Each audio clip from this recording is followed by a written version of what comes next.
far side and come across this way toward the sideline, and the quarterback sprinted in this way, Mungia, and hit him with a perfect pass, and Cazares hauled her in for the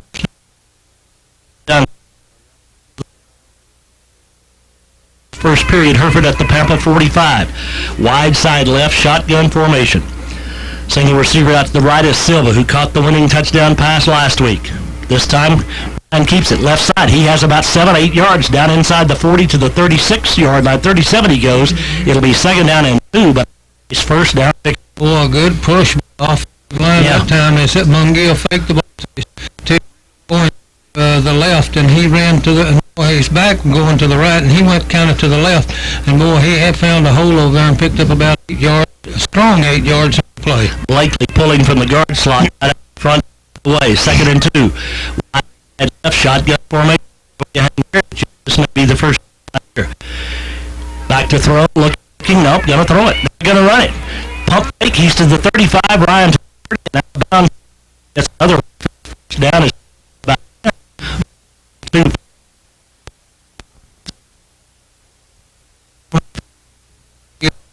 A wise choice that time as he went back to pass. It was second down and 2, and he didn't want to take a chance on getting it intercepted. He found a little gap up there and ran it for about 7 or 8 yards in a Hereford first down. Third first down of the ball game to the Whitefaces. First one not to come on third down. This time I formation as he goes under center for the first time. Pitch it back.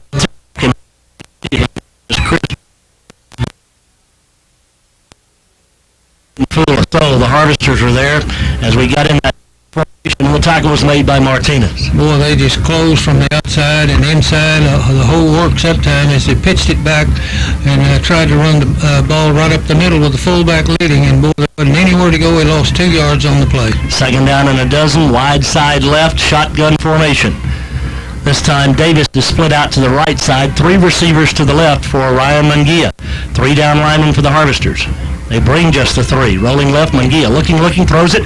It is complete again. Diving catch near the first down stake on second down. Nice catch by Brittle. He was well covered, but a perfect throw. Third down and 1. Boy, he was. He went down the field and turned toward the far sideline. The Pampa ball right. Looked like good. Perfect. He caught it falling out of bounds over there. Great throwing time with the Whiteface. Whitefaces with formation here with Cazares as the tailback. First time we've seen this. JC, the tailback, here on third down and 1. He has not carried the ball from scrimmage, and he does. Yes, he does. Quarterback draw, runs left side, has 5. He's down to the 10. He's to the 5. Cazares dives for and gets to the end zone. Touchdown, JC Cazares from 21 yards away. The Whitefaces line up with him at tailback for the first time this season and get pay dirt. A great team football player. That time back there, all himself ran off left tackle, found a cut sideline. Somebody had a pretty good block down there for him. He dived into the end zone for the touchdown. Yeah, if I didn't make that clear, he was the lone. He was snapped directly to JC. There was another back there with him. 21-yard run. Here we go. Acevedo will try to make it 7-0 Whitefaces. Great opening drive. The kick has got it up. It's far enough.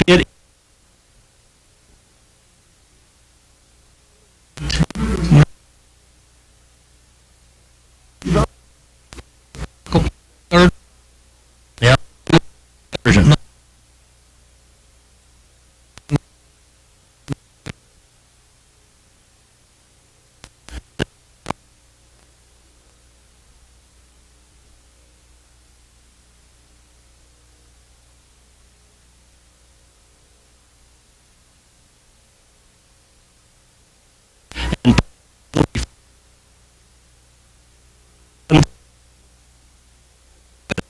It's a health.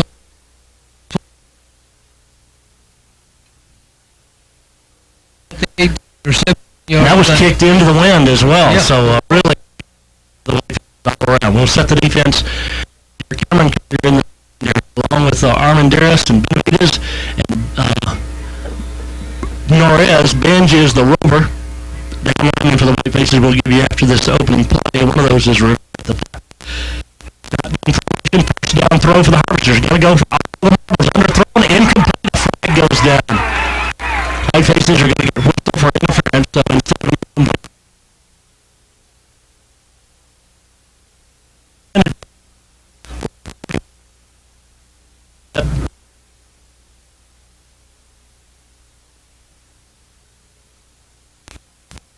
interference, that's Yeah. right. Interference on us.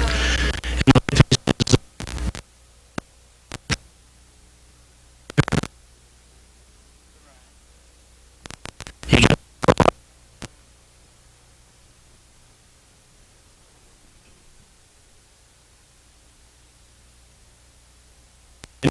first down.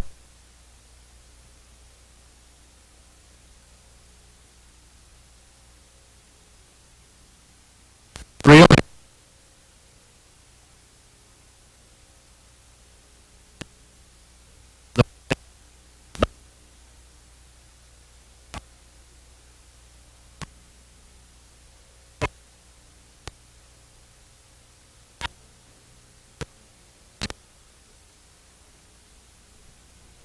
Plays. The Harvesters are at the Hereford. The quarterback pitch, they're going to run the pitch. Many raised across. Throwing pass by Pampa. Game's got a chance to be 99-98. Hereford scored and leads 7-0, but the Harvesters in two plays deep in Hereford territory. Option out to Kelly, and he turns the corner to the 40-yard line down to the 35. Gain of about 3 before he's knocked out of bounds over there on the far side by Jordy Collier. 2nd down and 7. Really not too bad a defense. Turned the corner a little, but he only picked up, like you said, about 3 yards. So pretty good defense. For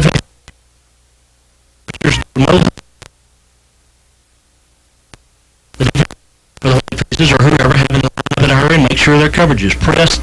Benavides and Binge here on the near side defensively for the Whitefaces.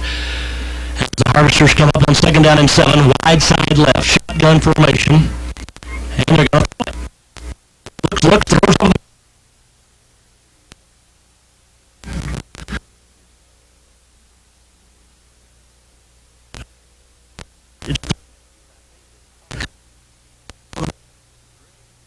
But somewhat, I couldn't tell.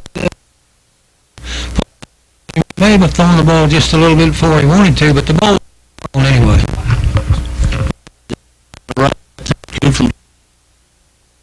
It's 3rd down and 7 now. Big couple of plays here. Very well in 4-down territory, trailing 7-0. We're not quite halfway through the opening period. Wide side left. 3 receivers left, 1 to the right. Long signal count. Going to run the delay back inside. A little hole, slips the tackle inside the 30 down near the 25. It's a Harvester first down. Cameron Collier on the tackle as they ran that delay back inside the Salazar.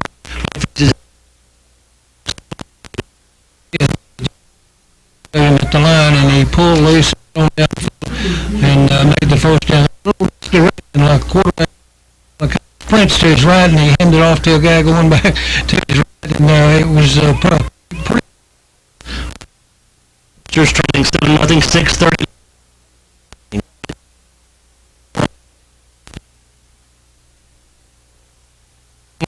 The corner. The line runs just down to the. It'll be Harvesters as they ran the shotgun formation. Side and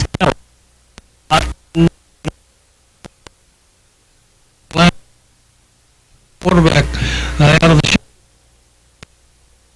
He was able to follow those guys down the sideline over there, and a big game for Pampa. Cameron Collier made a great play with 2 guys blocking on him. He somehow got first solo for the Harvesters. Halfway through the first period, the Harvesters 5 yards away from tying this thing up. Hereford leading 7-0. Shotgun formation. Pampa's in motion. It'll be 2nd down or from the 10. Illegal. As the Harvesters jumped prematurely, they'll bring it back, and here we'll go again.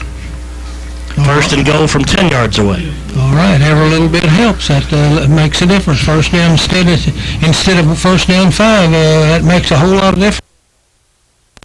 We exactly halfway through the period of play, and the Harvesters knocking at the door. Trimble, the junior quarterback, looking over, and he passes along to man for Harvester gun formation. Backs on the other side now, and they give it to throw a little quick hitch inside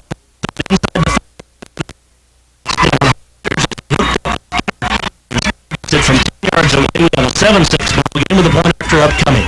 Well, it took Pampa only about a couple of minutes to to get the ball down the field. They had 2 or 3 big plays that time out in the flat. They threw the quick pass out there with the other receivers blocking for him, and he just barely got it into the end zone for the touchdown.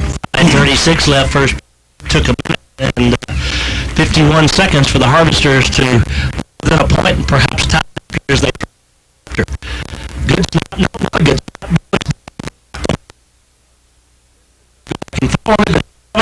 Hereford will have Pampa's kickoff when we come back in 1 minute. What's my wife? You blocked it, Jim. You blocked that punt after. Did a great job. 7-6. You never know on a night like tonight.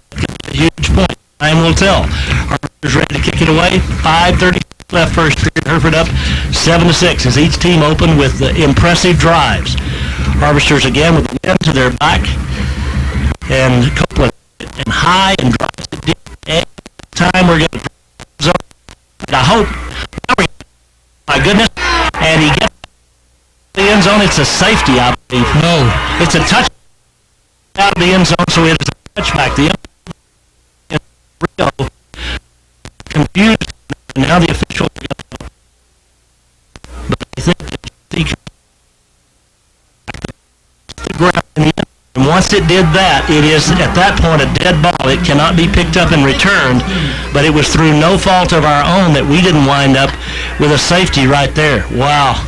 Well, I think he thought after he touched the ball and it went back in the end zone that he had to bring it out, but he don't have to bring it out. And boy, that like to have been disastrous. Whitefaces get it out at the 20. First break of the night, really, for either team.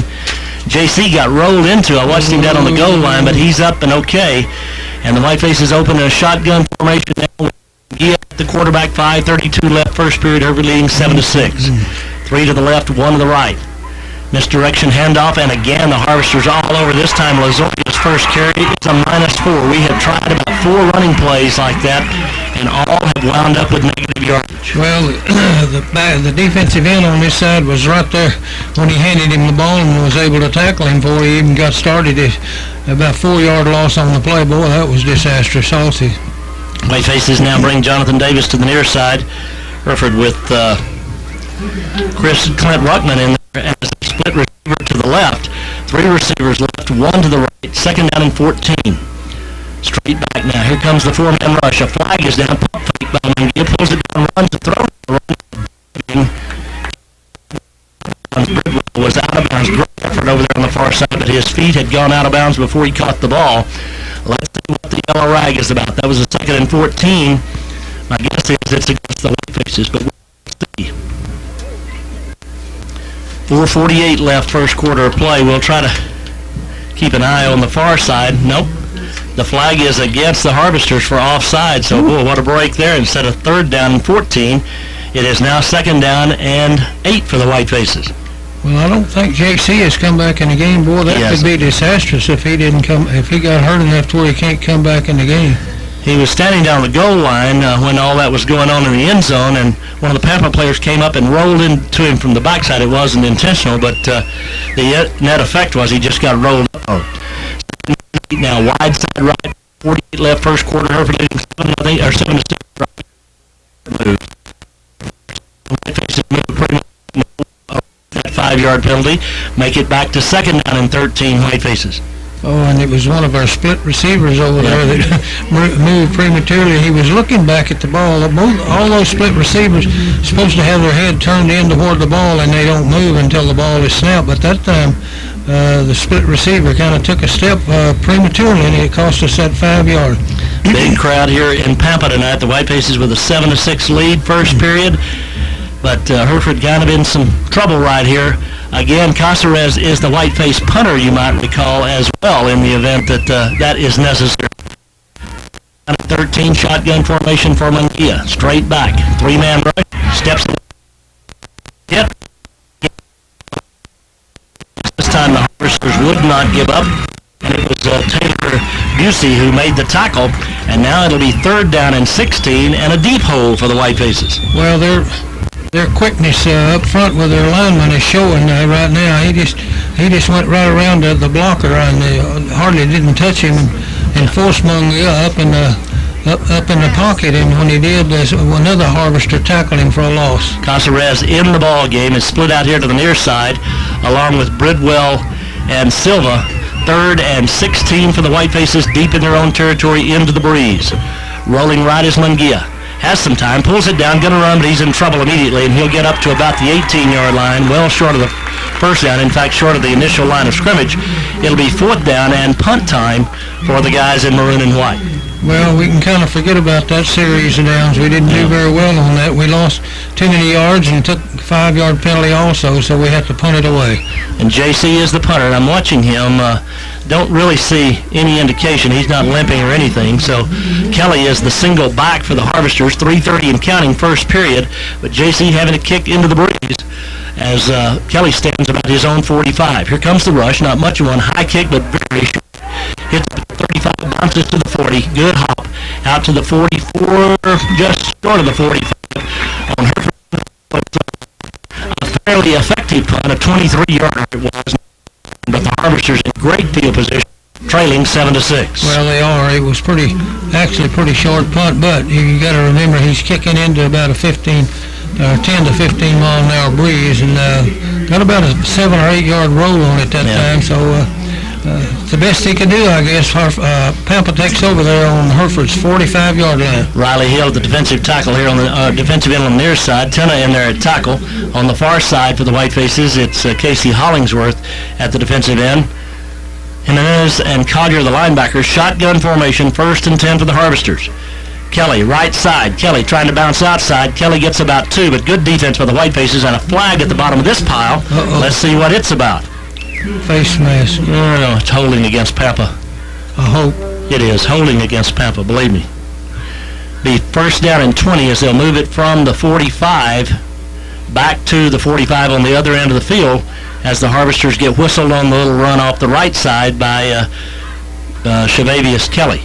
Well, they tried to run that little play that they ran when they were successful in their last drive down there, made about 20 yards on. But that time, Hereford was kind of ready for them over there. They picked up a couple of yards, but they're getting that penalty, so they'll get the down over, but they got a 10-yard penalty. Whitefaces with split out to the left side defensively for the Whitefaces is Norez at that corner. Back to throw is Trimble. Drifting, going to throw a little screen pass out here to the right side. Benj is there, and a great tackle. Benj forced him back inside. Prisk made the tackle. Gain of 3, 2nd down and 17. Good job. Screen pass to the left that time. They had some linemen pull and try to get in front of the ball carrier out here in the flat right close to us, but Hereford's defense collapsed on him and held him for about a 2-yard gain. Benj did a great job, and then the tackle made by Prisk here on the near side, and it is 2nd down and 17. Harvesters again with a wind in this first period for another 2 minutes and 30 seconds. 7-6 Hereford. 2nd down and 17 Pampa. The ball 2 yards short of midfield. Trimble in the shotgun formation. Kelly, the running back, beside him. Wide side is the right. Trimble straight back. 4-man rush for the Whitefaces. Looks over the middle. Got a man wide open. He's inside the Hereford to the 37, about 2 yards short of the first down. It'll be 3rd down and 2 as the catch was made by Wilson. Boy, Wilson, he's a junior running back, 5'6", 151 pounds, but he's pretty quick down across the middle that time, and the quarterback found him, hit him with a pass for about 16 yards. 3rd and 2 as the Harvesters 2 steps away from overcoming with a wide side left shotgun formation. Come on. Movement, no flag. And the ball by the White Trimble just threw that one. This guy could catch it, but it was Johnny Benavides who very nearly picked it off. 4th and 2. Well, I believe they felt like that they'd try to go for the home run, that they could make a first down here on 4th down. I'm assuming they're going to go for it on 4th down. I would think so from the Hereford 37. Official says 4th and 2. Clock stopped on the incompletion with 1:45. That was a strange play to me. I mean, you need 2 yards and try to throw the home run ball. Seemed like a rather risky thing to do, plus it wasn't a very good throw. 4th and 2. Whitefaces now got to try to come up with a big defensive play, leading 7-6 here late first period. Trimble Straight back, going to throw it again. Here comes the blitz. He throws the screen. It is incomplete. The Whitefaces had it played perfectly crisp there, and the Harvesters with a couple of weird plays on third and fourth down, and the Whitefaces take over on downs. Well, they played that little screen pass. Number 21, Chris, played it perfectly. Even if he'd have caught the ball, he would have been hit by Chris immediately and would have lost yards anyway, I think. So Hereford takes over. Great job that time. Kevin Prisk is a junior linebacker, or defensive back, I beg your pardon, who has played better and better as the season's gone along. 1:40 first period, Hereford leading 7-6, and the Harvesters give Hereford great field position going for it at the Hereford 37. I couldn't tell who that was. It really was putting heat on that passer that time and made him throw the ball a little bit high. Whitefaces come out in the shotgun, and I believe Bridwell is the quarterback. He is for the first time tonight, third series of the night, and he hands off inside, and Whitefaces get a yard, maybe two, but not much doing as the Harvesters play it well. Hereford has not been able to run the football to this point. Carrillo on the carry, make it second down, no gain, second down and 10. Well, it's hard to tell from me what the defensive linemen are doing up there, whether they're squeezing to the inside and trying to keep us from running the ball in there. I can't really tell, but, boy, they're doing a good job on our running game. Wide side right, 1:14 left first quarter. 7-6 Hereford. Bridwell takes the snap and rolls right. Here comes the rush, throws it down there into coverage. It's intercepted. Tried to force it in and picked up at the 44 of Hereford as he tried to get it to Matt had three men all around him, and really an ill-advised pass there. Yeah, he did. He had a lot of green jerseys around him, and he threw it just a little bit short. Throwing it into that wind could have had an effect on it, but it was intercepted anyway. So the Harvesters down 7-6, get the first turnover of the night, and they have it back with 1:03 left first quarter. After Hereford got the good field position, they turned it right back, the field position, that is, to the Harvesters. Pampa at their own 44. First down play, wide side right, shotgun formation. Harvesters offside. They've changed it tailback, quarterback, I beg your pardon, the Harvesters have, and they've got Clendenning in there. He's a 6'2 sophomore, taking his first snap of the night, but they move prematurely, and it's 1st and 15. He is. He's just a sophomore. That's right. And probably difference in the cadence probably was what caused him to come offside, but we'll take it in any event. Whitefaces up 7-6. Both teams scored on their opening possession. Hereford held on their second possession, as the Harvesters were. Then the turnover by the Whitefaces, and the Harvesters had it at their own 39 now. 1st and 15. 1:02 left first quarter. Clendenning 6'2", a sophomore. Long, tall drink of water back there. Takes the snap, goes back and wants to throw. Looking, throws long. Whitefaces. It's caught. Inbounds. Ooh, the Whitefaces argued, but in vain, as the catch made right on the boundary by Heath Skinner. And it is 1st and 10 at the Hereford 31. So just like that, the Harvesters back in business. I wonder if we can call for a review on that play. We can, but they don't do that, so we could call for that. I'd like to see that on TV because... I just did. He got his feet down, too, I think. Yep. Here's Clendenning to Kelly. Kelly up the middle, and he is hit by Tenna, and he'll get maybe a yard, but good defense in the middle by the Whitefaces. 2nd down and 9 for the Harvesters. Good job by Tenna that time, the big defensive tackle on the left side, as the Whitefaces try to bow up here. Final seconds of the first period. 7-6 Hereford. Harvesters now. Clendenning looking over to the near side. Kelly, his running back. Two receivers to the right, two to the left. Again, Pampa never huddles, so Whiteface defenders just have to remain ready all the while. Collier at the free safety, up tight on one of the receivers here on the near side now, as Clendenning with the wide side right, straight back to throw. Pump fake, throws underneath. It is complete and a loss of 2. Back to the 32. He didn't catch the ball, but they said he did, and they lost 2, and we'll take the play. That's right. He had a knee down when he caught the ball. It was a low throw, so he went down to get it, and in the process put a knee down, and he lost 3 yards. It'll be 3rd down and 11 Pampa. Come back in 1 minute. Right, Tom and Kuby back here in Pampa. It is 7-6 Hereford after 1 quarter of Pampa, with a 3rd down and 11 at the Hereford 32 as we begin the second period of play. Harvesters, again, using their sophomore quarterback, just as Hereford has alternated the two quarterbacks. Clendenning in for his first series, 3rd and 11, wide side left. Whitefaces bring 5. Clendenning back to throw, has time, throws long over the middle. It is overthrown, and it'll be 4th down and 11. Tried to go for the whole bundle of wax there, Coob, and didn't connect. And it was awful close. They had a guy maybe had a step on us, but he overthrew him too, just a little bit. So it's 4th down and about 11 to go. And the Harvesters going into the win, and now they're sending out their punting unit. Well, they usually get, I started to say they usually get in that short punt and punt, but he looks like he's about 15 yards deep. Powell is the punter, and they're at the Hereford 32, but 4th and 11, they're going to try to play some field position here. Hereford has no one back, anticipating a fake. It is not. The kick is away. It is a high sailing punt. And be a touchback and brought out to the 20. We had a guy down there who very nearly touched the football. Boy, that was dangerous. You got to be a little more alert than that, Coop. I don't know what he was doing down there. He went over the top of that defender down there, and you're right. I'm not sure he didn't touch it, but he might have been in the end zone when he did. Well, it doesn't matter. It's a punt. It's not a kickoff, so in the end zone or not, it's a live football. If we had touched it, it was ruled that Pampa did, so Hereford gets it out at the 20. That winds up being a 12-yard punt. And after going for it at the 37, that was a strange turn of events for the Harvesters. I don't think they thought they could kick it that far into the wind, but he got a pretty good foot into it, and it went into the end zone. 20-32. All right, the Whitefaces with the football. Mungia back at quarterback. 11:46 left first half. Hereford leading 7-6. 3 receivers to the left. Lozoya, the running back. 1 to the right. Hereford has not been able to run the football thus far. Mungia straight back, 3-man rush, dumps it underneath. It's incomplete off the fingertips of Lozoya. That was almost disaster because it bounded forward. One of the Harvesters could have picked it off. Well, I couldn't tell what that was. Was that the little shuttle pass? No, it was a screen over the top. Screen pass over the top to Lozoya, who went incomplete. Whiteface is trying to find some sort of remedy for the Harvesters' scrambling defense here. Again, for the most part, Pampa rushing 3 men.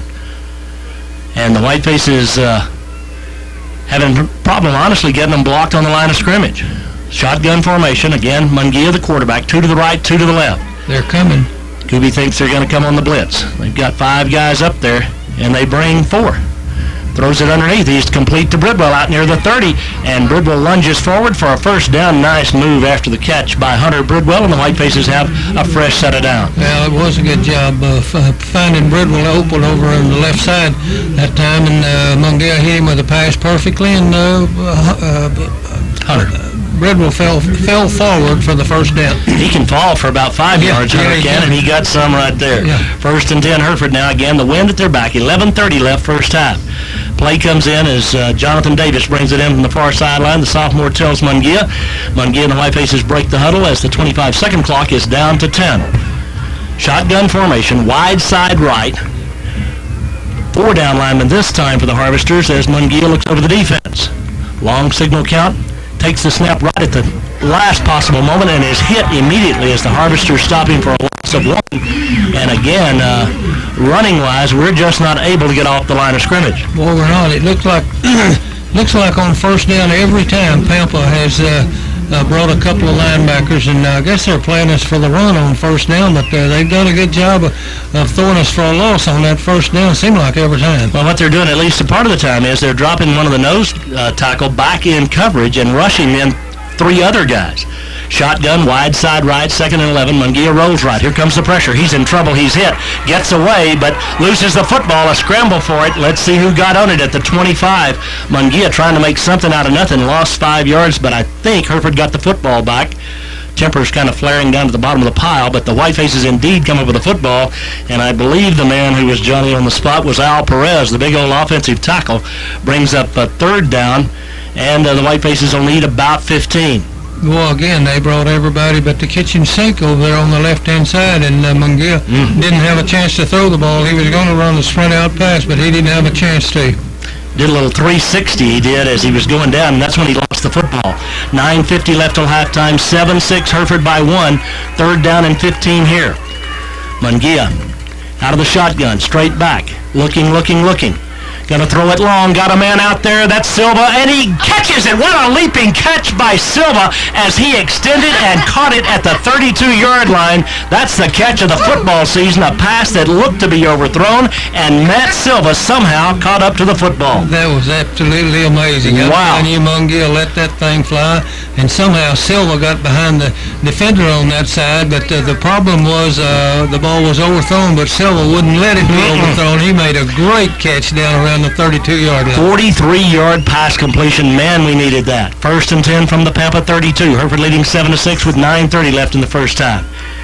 That was a wonderful. You'll just have to see that on the replay. Here's Lozoya up the middle. Now, for the first time, a little seam. Gets about 3, maybe 4 on first down, but enough to keep him honest up the gut. 2nd down and 6. Yeah, he did. He hit up in there. Seemed like a little bit quicker that time. Found a little seam on the right side and picked up 3 yards on the play. 2nd down and 7 it is. White faces at the 29 of the Harvesters. We are early second quarter. Harvester fans sitting rather quietly here on the near side of the stands. They've got a great crowd here in Pampa tonight. Wide side left, 2nd and 7, shotgun formation. Caceres, Silva, and Bridwell to the left, but going to throw it to the right, and it is complete to Davis, and Davis has a first down to the 20. Nice run after the catch by Jonathan Davis. He was well covered, but he got about 8, and it's 1st and 10 White faces.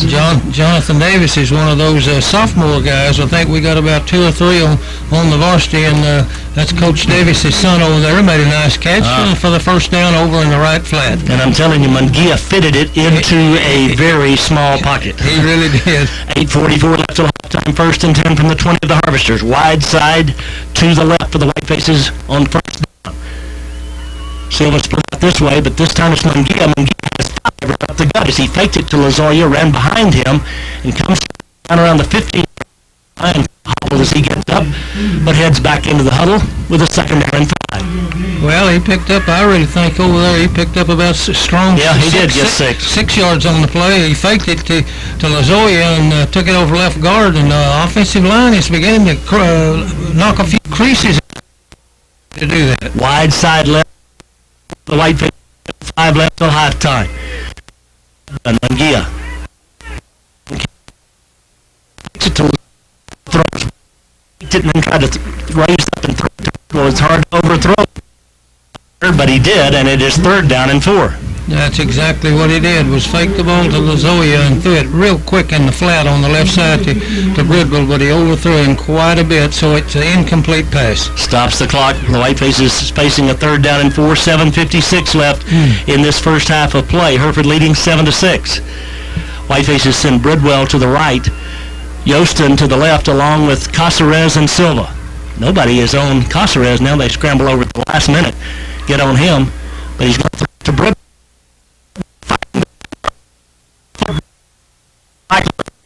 Put up and hustle, and Bridwell made a great effort. Couldn't hang on. Looked like a little pushing and shoving all the way down the sideline over there, but you're right. The ball was perfectly thrown. Bridwell had a shot at it and couldn't quite hang on because the guy was all over him. And Coach DeLozier was making that point about the guy being all over him with the official on the far side. Would we dare try a field goal? No, I think we're going to go for it here on 4th down and 4. 7:51 left till halftime. White faces huddled up. Play hasn't come in from the sideline yet. We may be getting time out. I think we will. 7:51 left in the first period. Hereford up 7-6. We're back in 1 minute. Well, a huge play here at the 7:51 mark of the second quarter. 4th down and 4, Hereford. Watching that replay, boy, watching Bridwell and the defender, Bridwell kind of got mugged as he went to try to catch that football, but no flag forthcoming. Well, I don't think there was any doubt about it after watching it on here. That guy was pushing him all the way down the sideline, was making contact with him, so it probably should have been pass interference. But it wasn't, and so it's 4th down and 4, and the White faces will go for it here as they come back out on the field. Let's see whose number they will dial. 7-6 Hereford. Both teams took their opening possessions and drove them for touchdowns. Since then, obviously no points, although that hasn't been long since then, but we played about another quarter with no score. Here we go. All along the backfield's Mungia. He's got 3 to the left, 2 to the right. Got to get 4 here to keep the drive alive. 15 for the touchdown. Long count, straight back, 3-man rush. Looks, fires it. And he is hit, and there's the interference. And this time it's Bridwell who gets banged again, and this time the officials come out with the yellow rags, 2 of them in a hurry, and that'll be a first down for the Whitefaces. All right, just what we needed. Of course, it'd been nice to complete it, but in any event, it's going to be a 15-yard penalty. Or probably would have completed it had he not interfered with Bridwell, honestly. Yeah. So they'll move it down to the lip of the cup. Interference against the Harvesters, and it is first and goal for the Whitefaces. I think they place it at the 2, but let's see. Whitefaces had it at the 15, and I don't know what we talked about on the sideline. We're going to throw it and get a pass interference call, I think is what we said. First and goal from the 2, Coop. That's right. Boy, oh boy, what a deal that is. Now, Cindy and Kuby didn't believe me when I said that. No, I didn't. I just figured it'd be about half the distance. If it goes into the end zone, I think it comes out to the 2. I think that's the rule.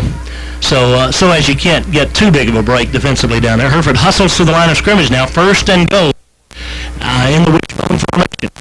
Give it left side. That's Benji. But the Harvesters made sure he came back down. He got about a yard. It'll be second and goal from 1 yard away. The Harvesters sent a bunch of substitutes in there. A couple of them were about 275 or 300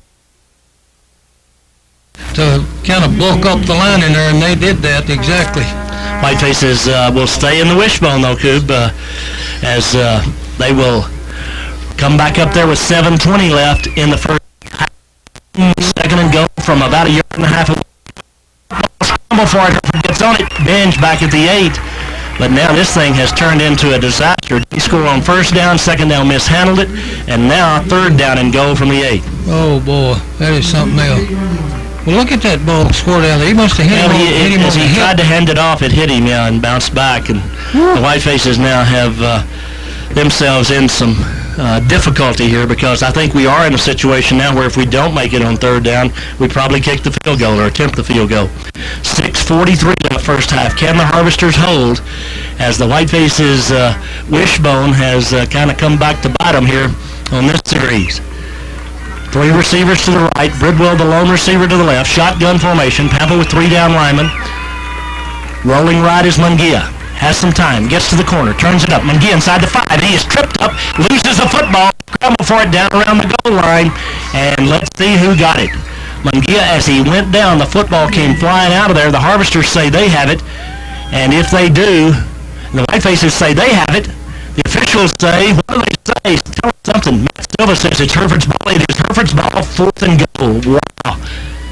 Down at the bottom of the stack, the referee holds up his clenched fist. And down at the very bottom of that stack, I think it's Bridwell. Nope, it's Yostin. Chase Yostin, who recovered it at the 1. 4th and goal, and let's see what the Whitefaces do here. Oh, man. Well, we got a break. Mungia did a pretty good job. He sprinted around to the right and couldn't find anybody, so he headed for the goal line, got it down to about the 1, fumbled the thing. Now they're sending their beef back in.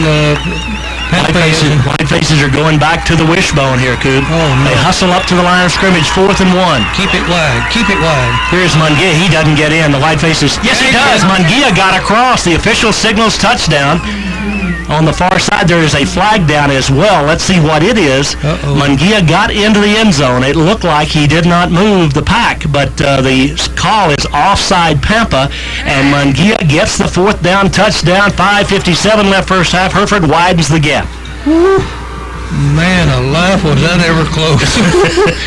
They say it's a game of inches, and I believe it, because I think we were about an inch over the goal line. Absolutely, we were. I didn't think Mungia, the pile did not move very far, but it moved far enough. Plus, had he not gotten in, Pampa was offside, so the Whitefaces would have gotten another crack at it. 5:57 left till the half. The Whitefaces will try to make it 14-7. What a drive that was. We overcame a couple of miscues, a couple of mishandled footballs, but still got the touchdown. Good snap. Kick is down and up. It is far enough. It is true. The Whitefaces lead it 14-6 back in 1 minute. Hereford leading 14-6. It was Collier who got the touchdown. Collier who scored the TD. There was a handoff. There was such a mass of humanity. It was really something, but it was Collier Jordy who got into the end zone, and then the kick was good. Both coaches, Coach Cavalier talking with the official on the near side, Coach DeLozier on the far side, doing lots and lots of chatting there during that timeout, Kuby. Yeah, I don't know why they were talking to Coach DeLozier. I don't know. We got a flag here somewhere. Hereford's kicking off back at the 25-yard line, Kuby. I don't know what this is about. I did not see that. I didn't either. That's what Coach Delosier was so upset about, I'm sure. But Pampa should get very good field position as Bridwell has to kick off at the 25. We never saw a flag go down. I don't know what it was. I guess some sort of celebration, some sort of... I just don't have any idea. Bridwell to kick, though, with the win, but the Harvesters, Kelly, the deepest guy, should get it up around the 20, 25-yard line. Let's see now as Parker approaches the football and hits it and drives it. Lyon drives it to Kelly at the 22, back to the 25 to the 30, looking for some room at the 40. Runs into a stone wall at that point. That's all she wrote, but that's a great field position for the Harvesters, again, thanks to the 15-yard penalty. The first man down covering that time for the Whitefaces with a great hit was Hereford's Nathan Galvan. Well, Pampa fielded the ball about the 22 and ran it out to the... Wow. No, they got a good spot. He got a great spot. I thought he was about the 38-yard line, but they're spotting it down on the 40-yard line in Pampa's end of the field. That they are. 2 yards gained there by the Harvesters on the miss spot. First and 10, Pampa 14-6, Hereford. 5:49 left till halftime. Harvesters into the win. Let's see if the Whiteface defensive unit can come up with a stop right here. Harvesters have Trimble back at quarterback. The junior out of the shotgun. He's all alone in the backfield. 3 receivers to the right, 2 to the left. Now he brings one of the wideouts in motion, fakes it to him, and back to throw. Hereford looking, throws over the middle. Got a man there, complete into Hereford territory. Still to the 40, 35, 30, 25, 20, 15, 10. He will go the distance as the Whitefaces miss a couple of tackles along the way, and Michael Furnick catches that 60-yard touchdown pass, and just like that, it's a 2-point ball game. Boy, oh boy, I'm telling you.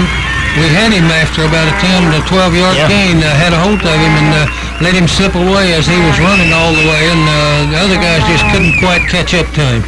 Well, just like the first touchdown for the Whitefaces, the Harvesters answered this time in a bigger hurry, but in a hurry nonetheless, and now they'll go for 2 to try to tie this thing up, trailing 14 to 12.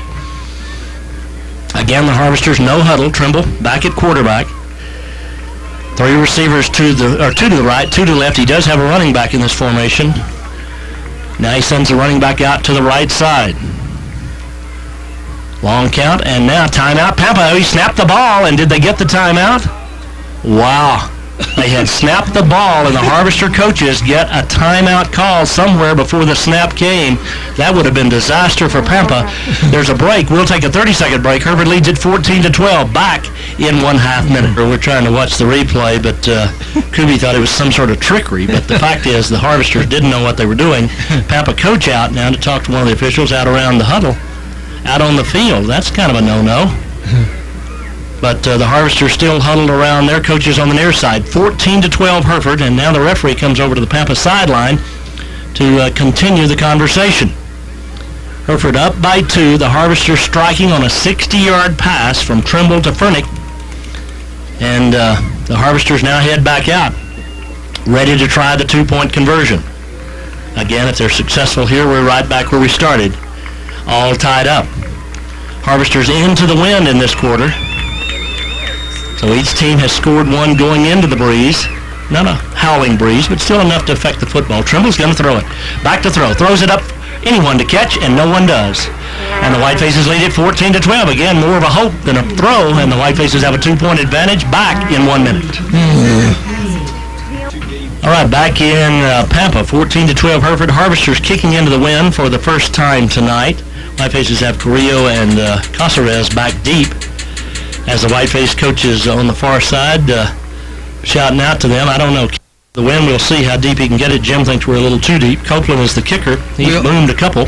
We are too deep. We're backing up more. We're at the 5. Let's see. Well, you can run up. If he hits it about the 10 or 15, we're in okay position because he kicked it pretty high the first time. So let's see what he does here.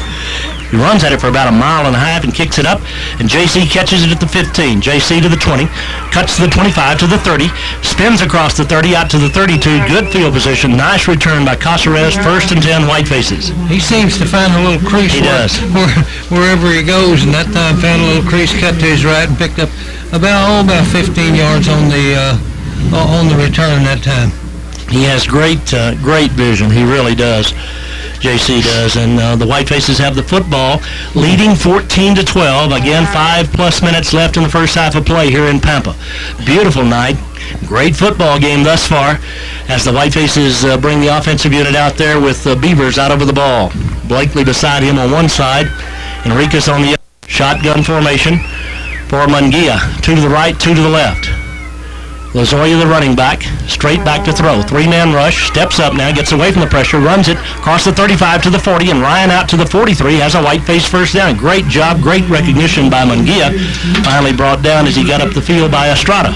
Well, Pampa just had 3 guys rushing that time. They had everybody else back in the secondary covering, and Ryan tried to pass, couldn't find anybody, so he picked him a gap and took off and picked up a first down. Good block by Lazoya in the backfield that time to give Ryan some time to run.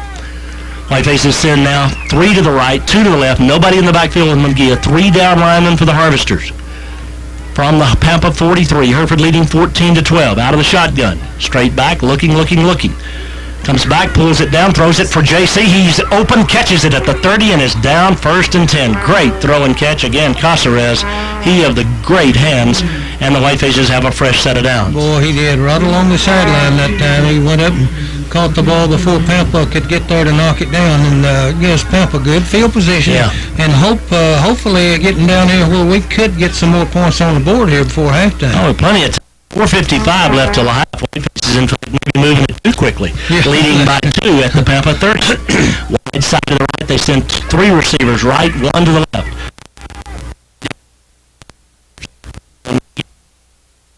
Play rolls right. Underneath, it's complete. Yostin on the 6th. It's another. He's first down. As the sophomore goes up. Left till halftime. 1st and 10, Hereford. Good job. Mungia sprinted to the right that time, found Yostin in the slot on the right-hand side, about 8 yards deep, and he caught the ball and moved it on down the field for a first down. Good job. Well, if you rush 3, you better play better secondary coverage than the Harvesters are right now. Mungia.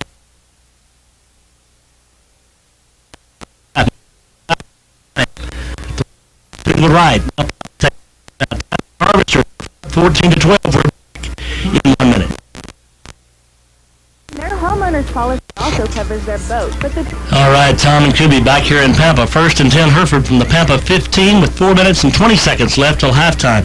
Jim just pointed out in this high-dollar operation they've got here of a press box, the restroom's right behind us. Every time they slam the door, asbestos and bird's nest fall from the ceiling. I'm not kidding.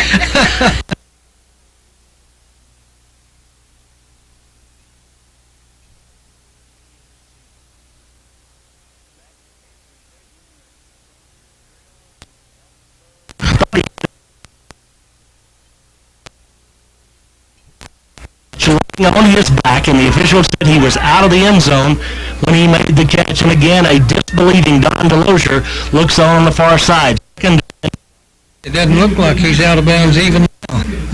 Well, the ball goes up, though. Watch. The ball goes up, and it's still being scrambled around there. Yeah. And I don't know where he was. It looks like he was laying across the line when he finally caught it. Yeah, he was when he finally caught the ball. Official was right on top of the play, and it is 2nd down and 10 for the Whitefaces. 4:13 left till halftime. Hereford at the Pampa 15-yard line. Bridwell goes right.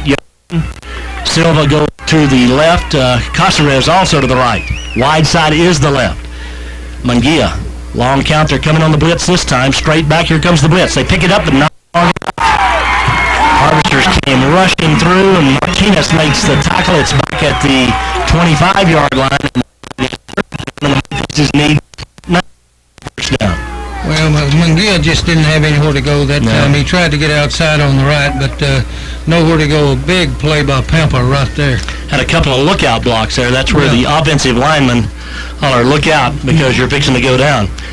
3:44 and counting first half. 3rd down and 20 for the Whitefaces for the first down. About 25 and a half for the touchdown. Let's see now. Nobody's out here on Davis on the left. Now at the last minute they come out on him. Straight back is Mungia. 3-man rush. Steps up. Has time.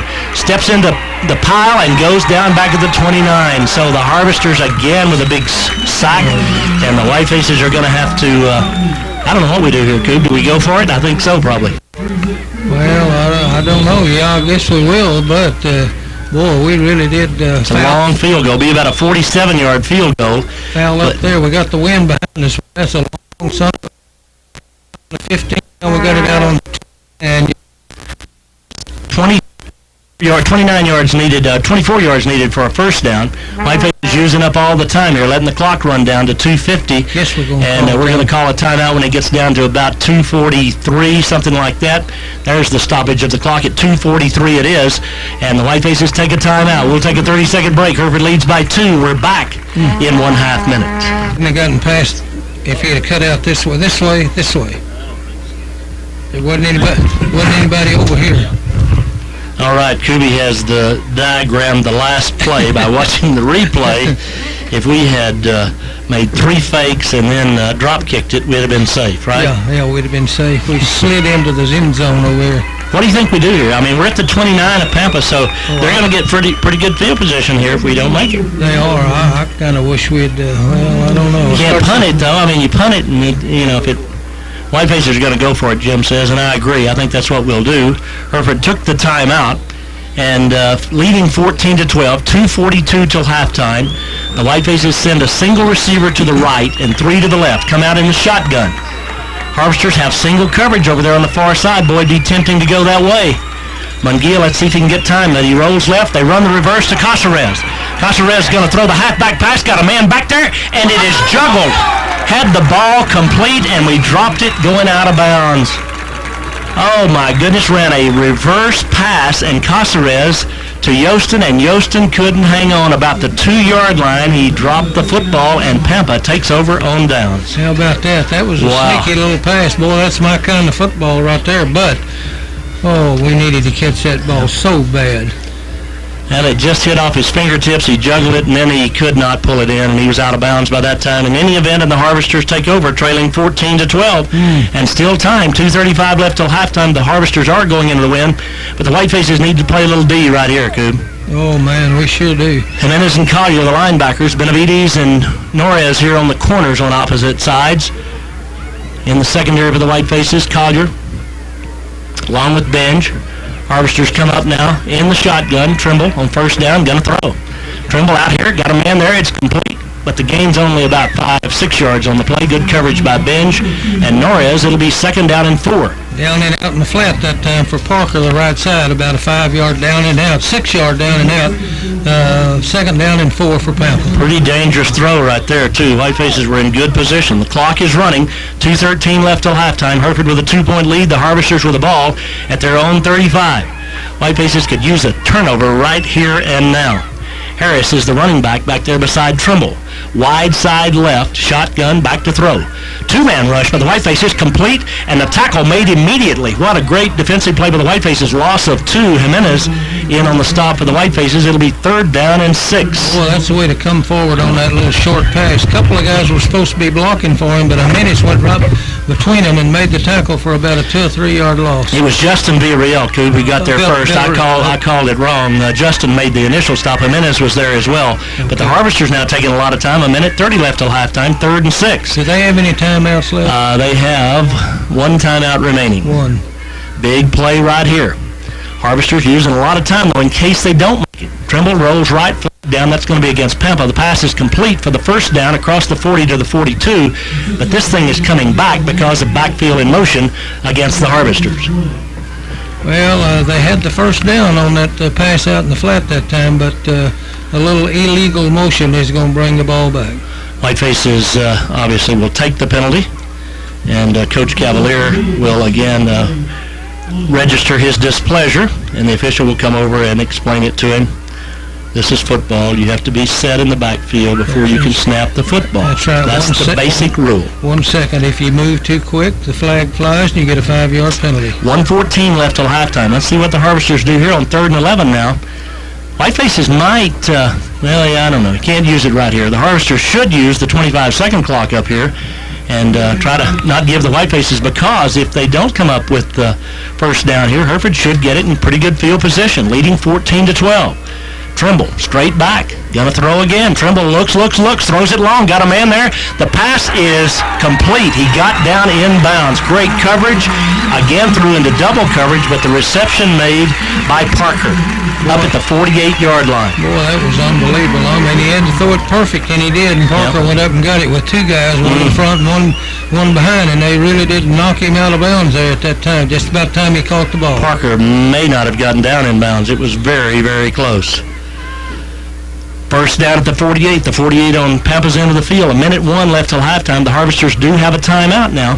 Whiteface's got to avoid the big play here. Keep the Harvesters in front of them.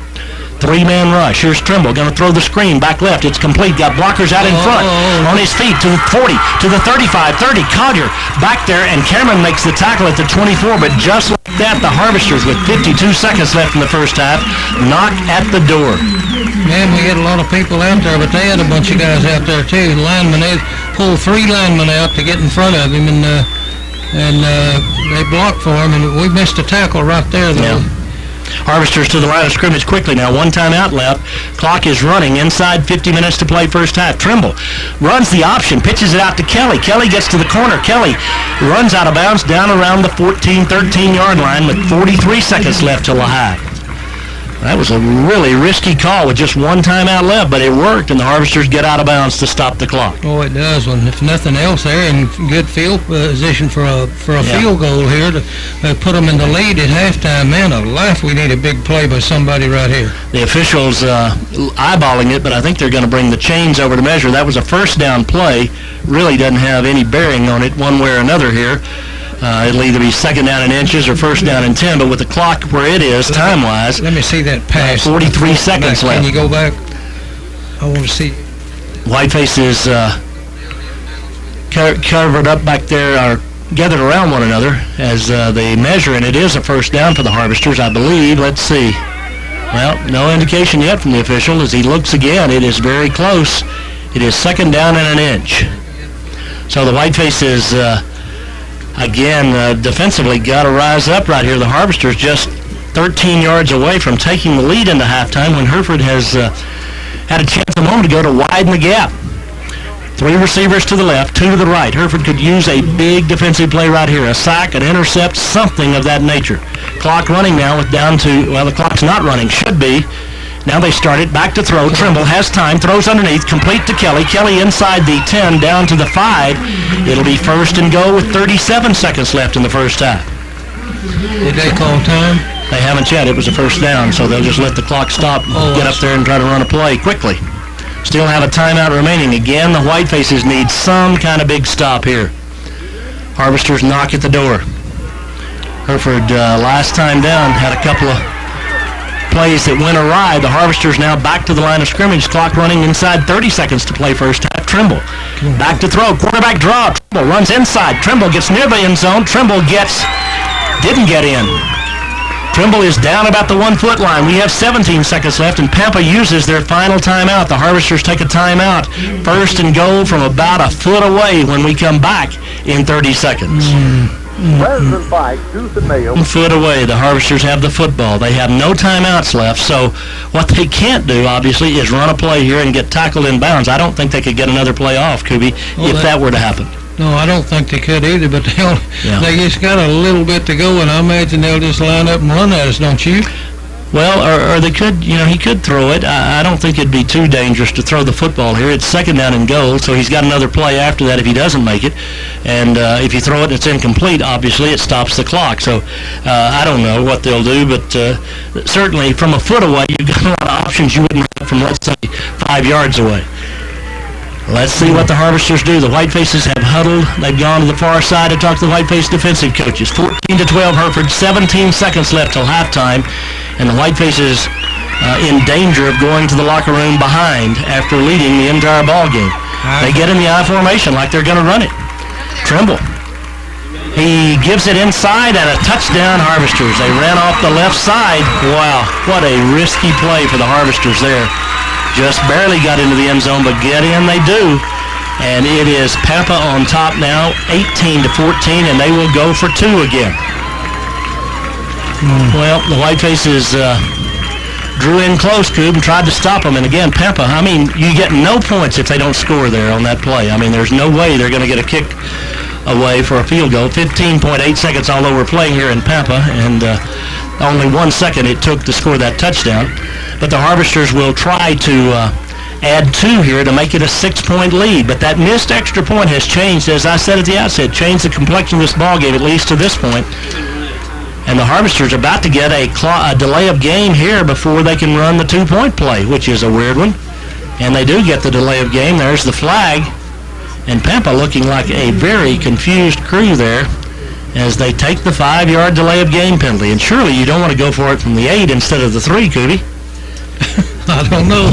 They're still out there. I know. Well, no, I don't mean that. I mean, surely you didn't intentionally get it penalized back to the 8-yard line. Well, they sure didn't try to do anything else. I don't know what they were doing. 18-14 Pampa. Boy, a real bummer for the Whitefaces here just before the half. Mm-hmm. We'll hear from the Mighty Maroon Band at halftime, but Harvesters now go for 2. Trimble runs the reverse and in trouble. Turns the corner, though, gets near the end zone, and did he get in or not? No indication from the official. It is a 2-point conversion. He got into the corner of the end zone, and again, Coach Delozier not very happy on the far side. They ran the reverse, and it looked like the Whitefaces had him cut off in the corner, and Don is irate as the Harvesters lead it 20-14 with 15.8 seconds left till half. Don is doing some serious jawing over there on the far side of the field. We forced him real deep, and I thought we'd be able to tackle him over there somewhere. Someone forced him real deep, but he finally got around the corner, and then he headed for the end zone. I mean, he was really The ball got over. fumbled, Kubi, as he got hit. That's the I think that's what Coach Delozier is so upset about. The ball was fumbled, but the official on that far side signaled that it was 2-point conversion, and so it didn't matter what happened to the football after that. And again, Coach Delozier is just really, really upset. Well, he must have thought he fumbled the ball before he got over the end zone. Whitefaces down by 6 now as the Harvesters get a huge break there on the 2-point conversion. And Pampa ready to kick it away. No time really for the Whitefaces. We've got 2 timeouts, but only 15 seconds left till halftime. Honestly, a disappointing first half. We had opportunities to kind of widen the gap and didn't get it done. And then we've given up some big plays to the Harvesters on the defensive side of the football, Coop. Well, we have. I mean, the big plays, like I said to start with, they play those good athletes on both sides of the ball, and it's hard to keep them from making plays. But we had some chances and just didn't come up with a big play. Let's see if the Harvesters kick it away here or skim it along the ground. I would think you'd skim it along the ground. They're kicking into the wind, but they kick it high. And down is Caceres at the 20. JC at the 25 to the 30. JC to the 35, out to the 38. Nice return. Still have 10.9 seconds, but really probably not enough time for the Whitefaces to do anything too serious here in the final half. Man, you think about a couple of fumbles, a couple of drop passes for the Whitefaces, and all of that can make the difference in a ball game like this, where obviously the two teams are pretty similar. No doubt about it. We can take a couple of shots, but they're going to be playing pretty deep. Well, we just got to probably throw it short and try to run with it after we catch it. There are 10.9 seconds left till halftime. Whitefaces do have 2 timeouts, but Bridwell is the quarterback, and I would guess here we're just going to throw it for all we're worth. 2 to the in time. They rush 3. Waits, throws it long over the middle. There is the intercept by the Harvesters down at the 27-yard line, and again, that was not 2.4 seconds left till halftime, but that was just throw it and hope we could catch it. There's no damage done by the interception there. Well, that's true. That's one of those deals where you just try to throw to the end zone, hope somebody catches it. And they did. Unfortunately, they were wearing green and gold. As Yostin went up to try to catch that thing, he kind of got tackled in midair trying to make the reception. The Harvesters, I would assume, would run one play and head to the locker room up 20-14. We'll hear from the Mighty Maroon Band. They had a 1 rating last week in UIL competition. Great show for them. And we'll hear from them at halftime. Tomorrow, volleyball on KPAN. The Lady Whitefaces tied for first in the district with Randall. Going to wind up that way unless something really weird happens. And the Whitefaces take on Caprock tomorrow. Shotgun formation for the Harvesters. Hereford back in that prevent defense. Trimble, I would think, would just run some kind of little option. He does. He keeps it. He's out to the 30. Trimble is out to the 35. A flag goes down. Whitefaces can take the penalty here or not. I would guess or not. Trimble got about 11 yards on the carry, but Hereford was just making sure they got in front of him. Villarreal made the tackle. The official who got chewed on threw the flag against Pampa. That will be the final play of the first half. Hereford down 20-14 as they go to the locker room here at Harvester Field. And Cuba, a strange first half of football with the Whitefaces down by 6. Boy, it was. I'm telling you, the big plays really did hurt us that first half, and I don't know whether we can keep them from doing that second half. We just didn't score down there when we had it down on the 15-yard line. Exactly. First down, and we ended up on the 29, and that really did hurt us.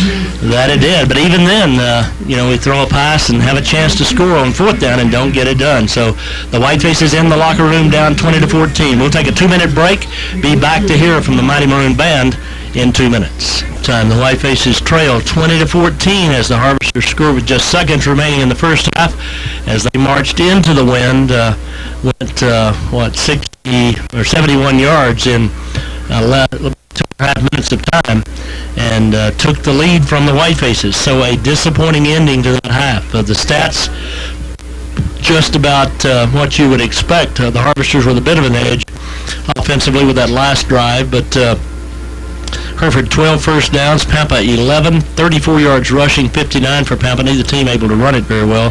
150 passing, 201 for the Harvesters throwing, 184 and 260 the totals. The Harvesters with the 260.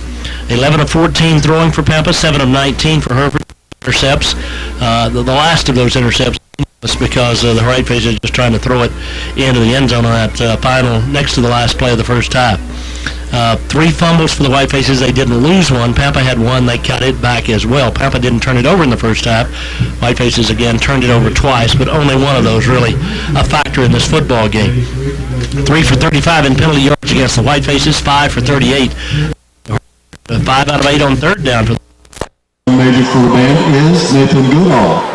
The band's music program includes selections from American Landscapes, Fanfare for the Common Man, Patton, Our Town, Dallas, and Silverado. Drum major, is your band ready?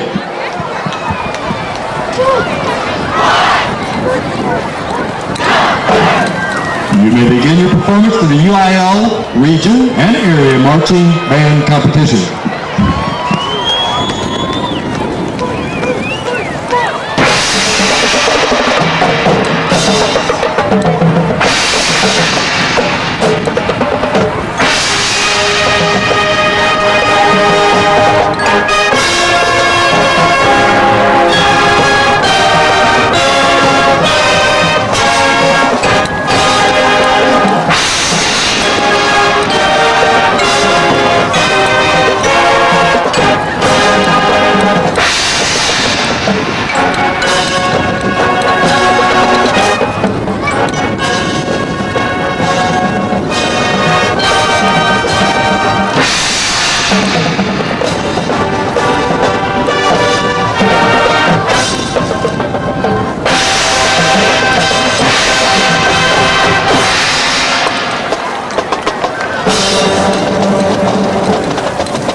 Mighty Maroon, I'd like to offer congratulations to the Pampa band on its first division, and it's look forward to seeing them again in area competition in Odessa. And wish them good luck. Your announcer's been Charles Grove.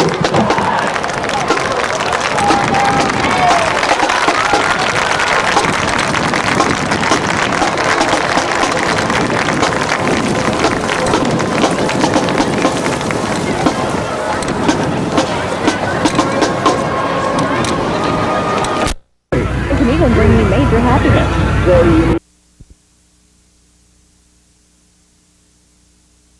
For the half gives you a lot of momentum, and like I said, we got a kick to them here in the third quarter.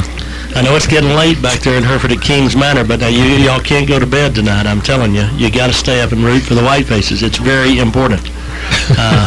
We got lots of folks listening over there, as well as around all sorts of places, and we appreciate those of you who listen to us on the radio. We appreciate the comments that you make from time to time. There's obviously Kubi has a large fan club, and they meet weekly. I believe out at the Cotton Gin, don't you? Isn't that where your fan club gathers? Yeah, my old domino buddies. I don't know whether they're listening or not.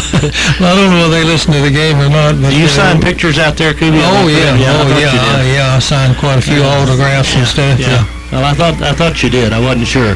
The Harvesters have the option here to begin the second half, and as we speculated here, we think at least they'll take the football, and if they do, we're almost obligated to take the win. I mean, you'd like to have the win in the fourth quarter, but you sure don't want to. I don't think you want to kick off into the wind, do you, Coop? I don't think you want to give them the win both quarters here today. Well, you wouldn't give them both quarters, but I mean, if you kicked off into the wind, you'd have it in the fourth quarter. Is what I'm saying. Oh, that's true. Yeah, I don't think so. We're not. You don't give away both quarters, just one quarter. That's but true. the White Faces took the win here, and we will kick, and Pampa will receive.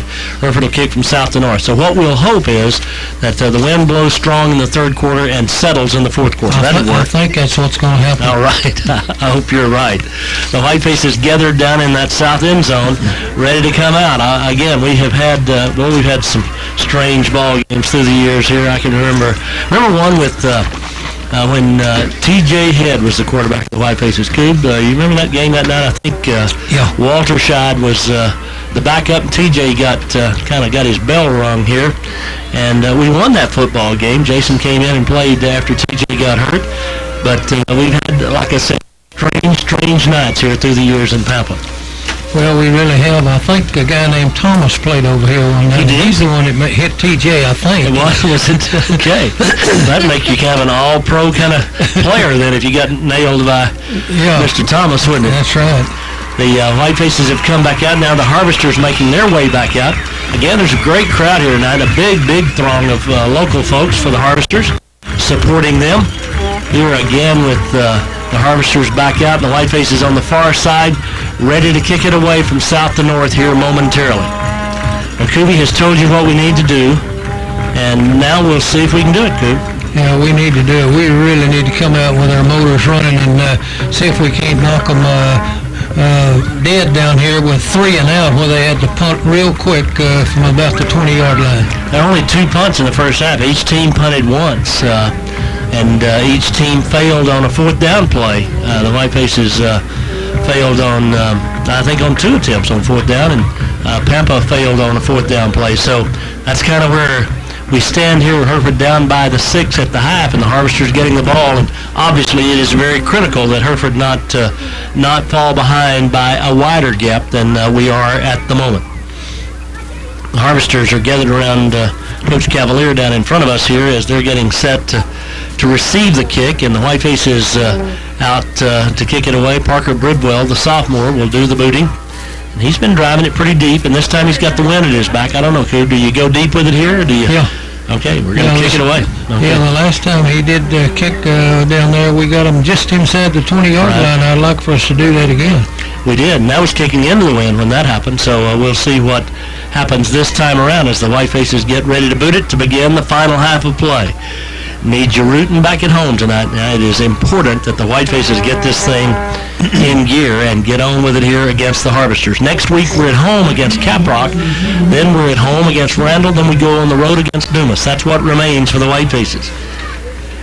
Again, Bridwell ready to kick it away, and the sophomore gets the whistle, and here we go. Second half underway. Line drives it, going to hit at the 10, picked up there.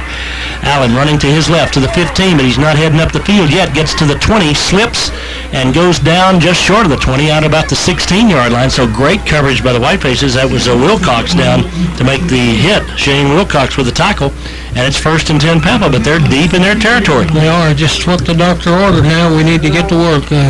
Pampa boy took the ball down there about the 12-yard line and started to his left. He ran parallel instead of cutting straight upfield. He would have probably got it out past the 20, but he ran parallel, and we finally caught up with him over there about the 16-yard line. Yeah, I think he'd have probably got down to the 30, honestly. He ran about 30 yards, but most of it was east and west of the north and south field. Shotgun formation, triple the quarterback. Pampa into the wind in this third quarter, leading by 6. Pampa moving early, but no flag. Trimble in some trouble now, rolls, wants to throw, and throws it away, and it'll be 2nd down and 10. Good pressure that time by Casey Hollingsworth. 2nd and 10 for the Harvesters. Well, it was. We finally got a little pressure on him. We need to get pressure. So we kind of a little extra time, but they finally threw the ball out of bounds and just threw it away. Stops the clock, though, and that's a good thing for the Whitefaces. As the Harvesters head into the wind, you want to save all the clock time you can here if you're the guys in blue and white. Just underway, third period, Pampa leading by 6 with the football, 2nd down and 10 from their 16-yard line. Wide side right, they send 3 receivers to the right, and now bring Kelly back in motion. Back it to Kelly. No, hand it to Kelly. I beg your pardon. He runs left, and he gets about 3 or 4, but good defense over there on the far side of the Whitefaces. It'll be 3rd down upcoming as Riley Hill was there, Collier was there, and Jimenez was there. Well, they sent Kelly in motion that time from right to left, and about the time he got to the quarterback had the ball snapped, and he handed to Kelly going around the left side.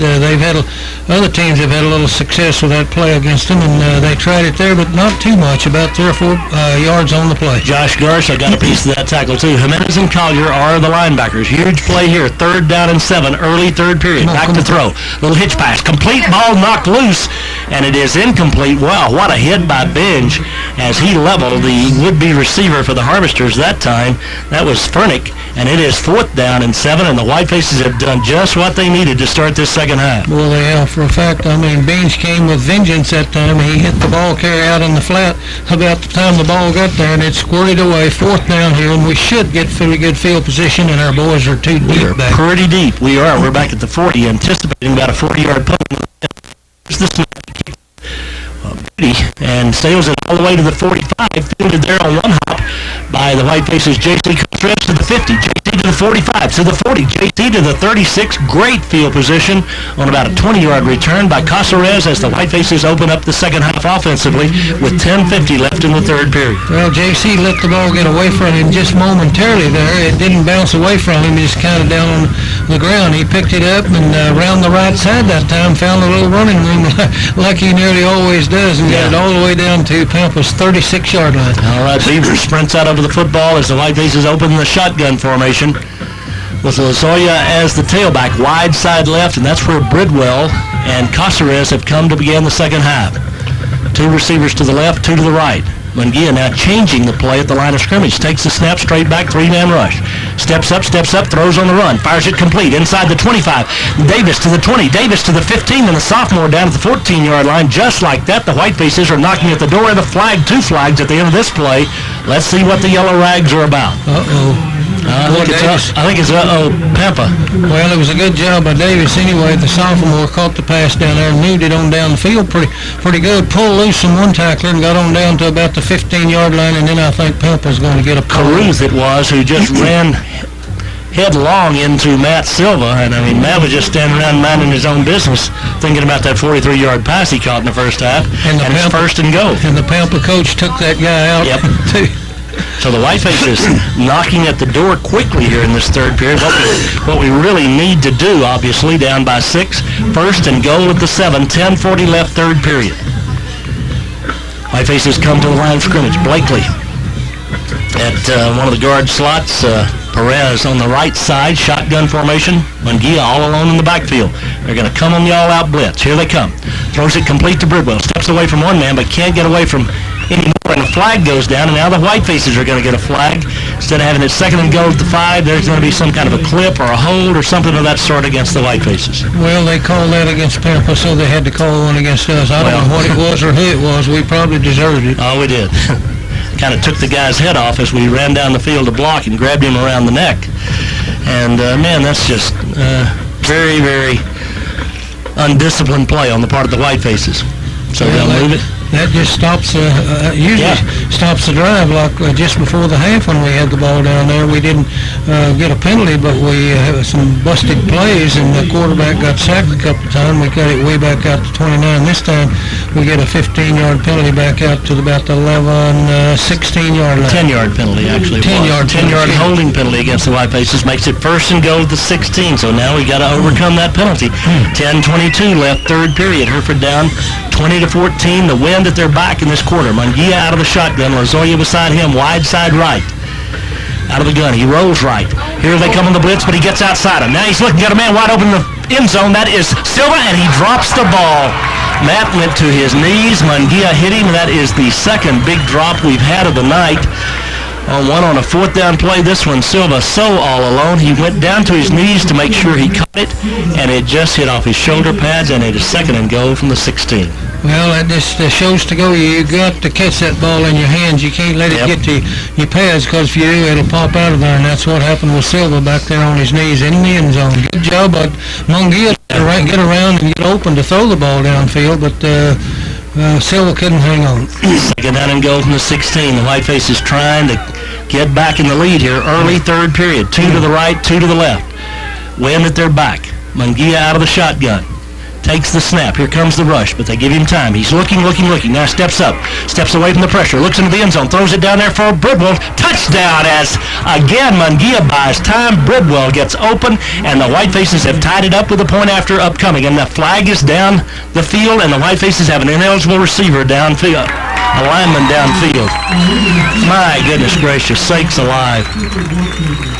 The white faces with another costly penalty here. Instead of a touchdown, we are back now another, I think it's another 10 yards. Let's see what the walk-off is. My goodness. Well, there he goes right there. You can see number 70. Yep. The white faces just released and move it back to the 21. It's a 5-yard penalty. But I think it's loss of down, is it, or is it not? No, 2nd down. So. 2nd down and goal from the 21.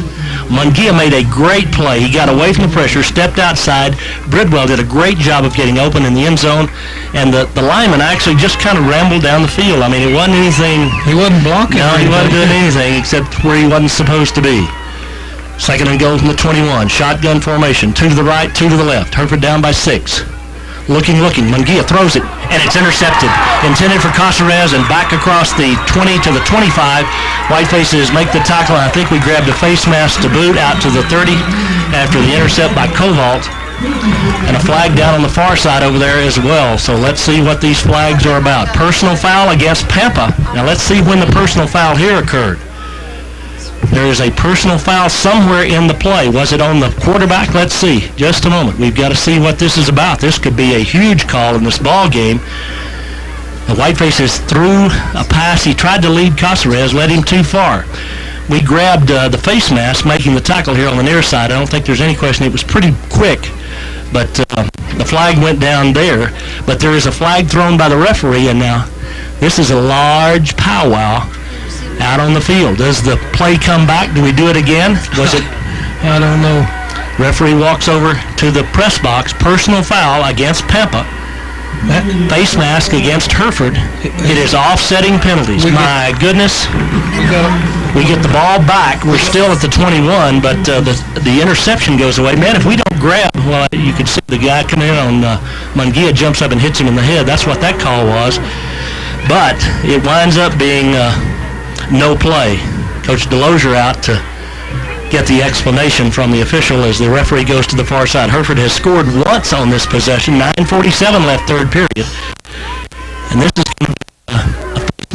the one on the near side. I don't know what was called here. I guess it was a personal foul face mask. But they're still in discussion with Coach Delozier on the far side of the field. All the officials now gather around Don. to explain what it is that this all means, but I think what it means is there's just no play, and it is second and goal again at the 21. Yeah, that's just offsetting, and we get the ball back. That's a break for us. Sure. But it could have been a much bigger break had the Whitefaces not committed the foul trying to make the tackle.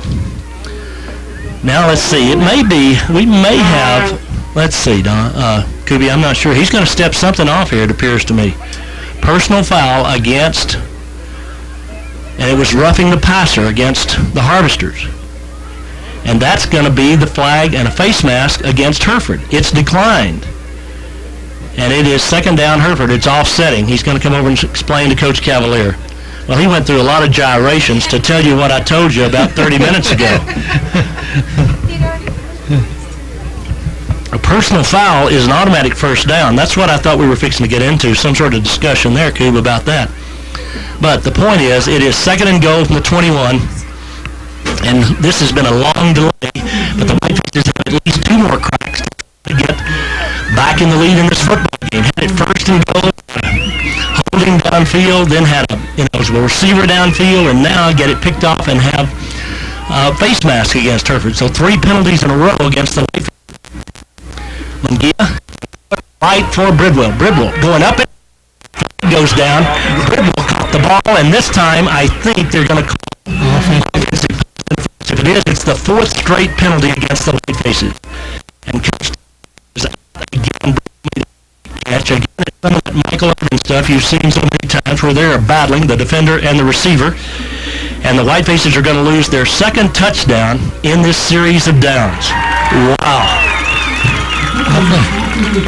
Well, if I saw it right, it looked like they probably called it right. But let's see on the monitor here if it looks like... Well, there has been so much pushing and shoving going on the field. I mean, he does have his hands on him, but, man, it looks pretty incidental as we watch it on replay. It doesn't matter what it looks like to us.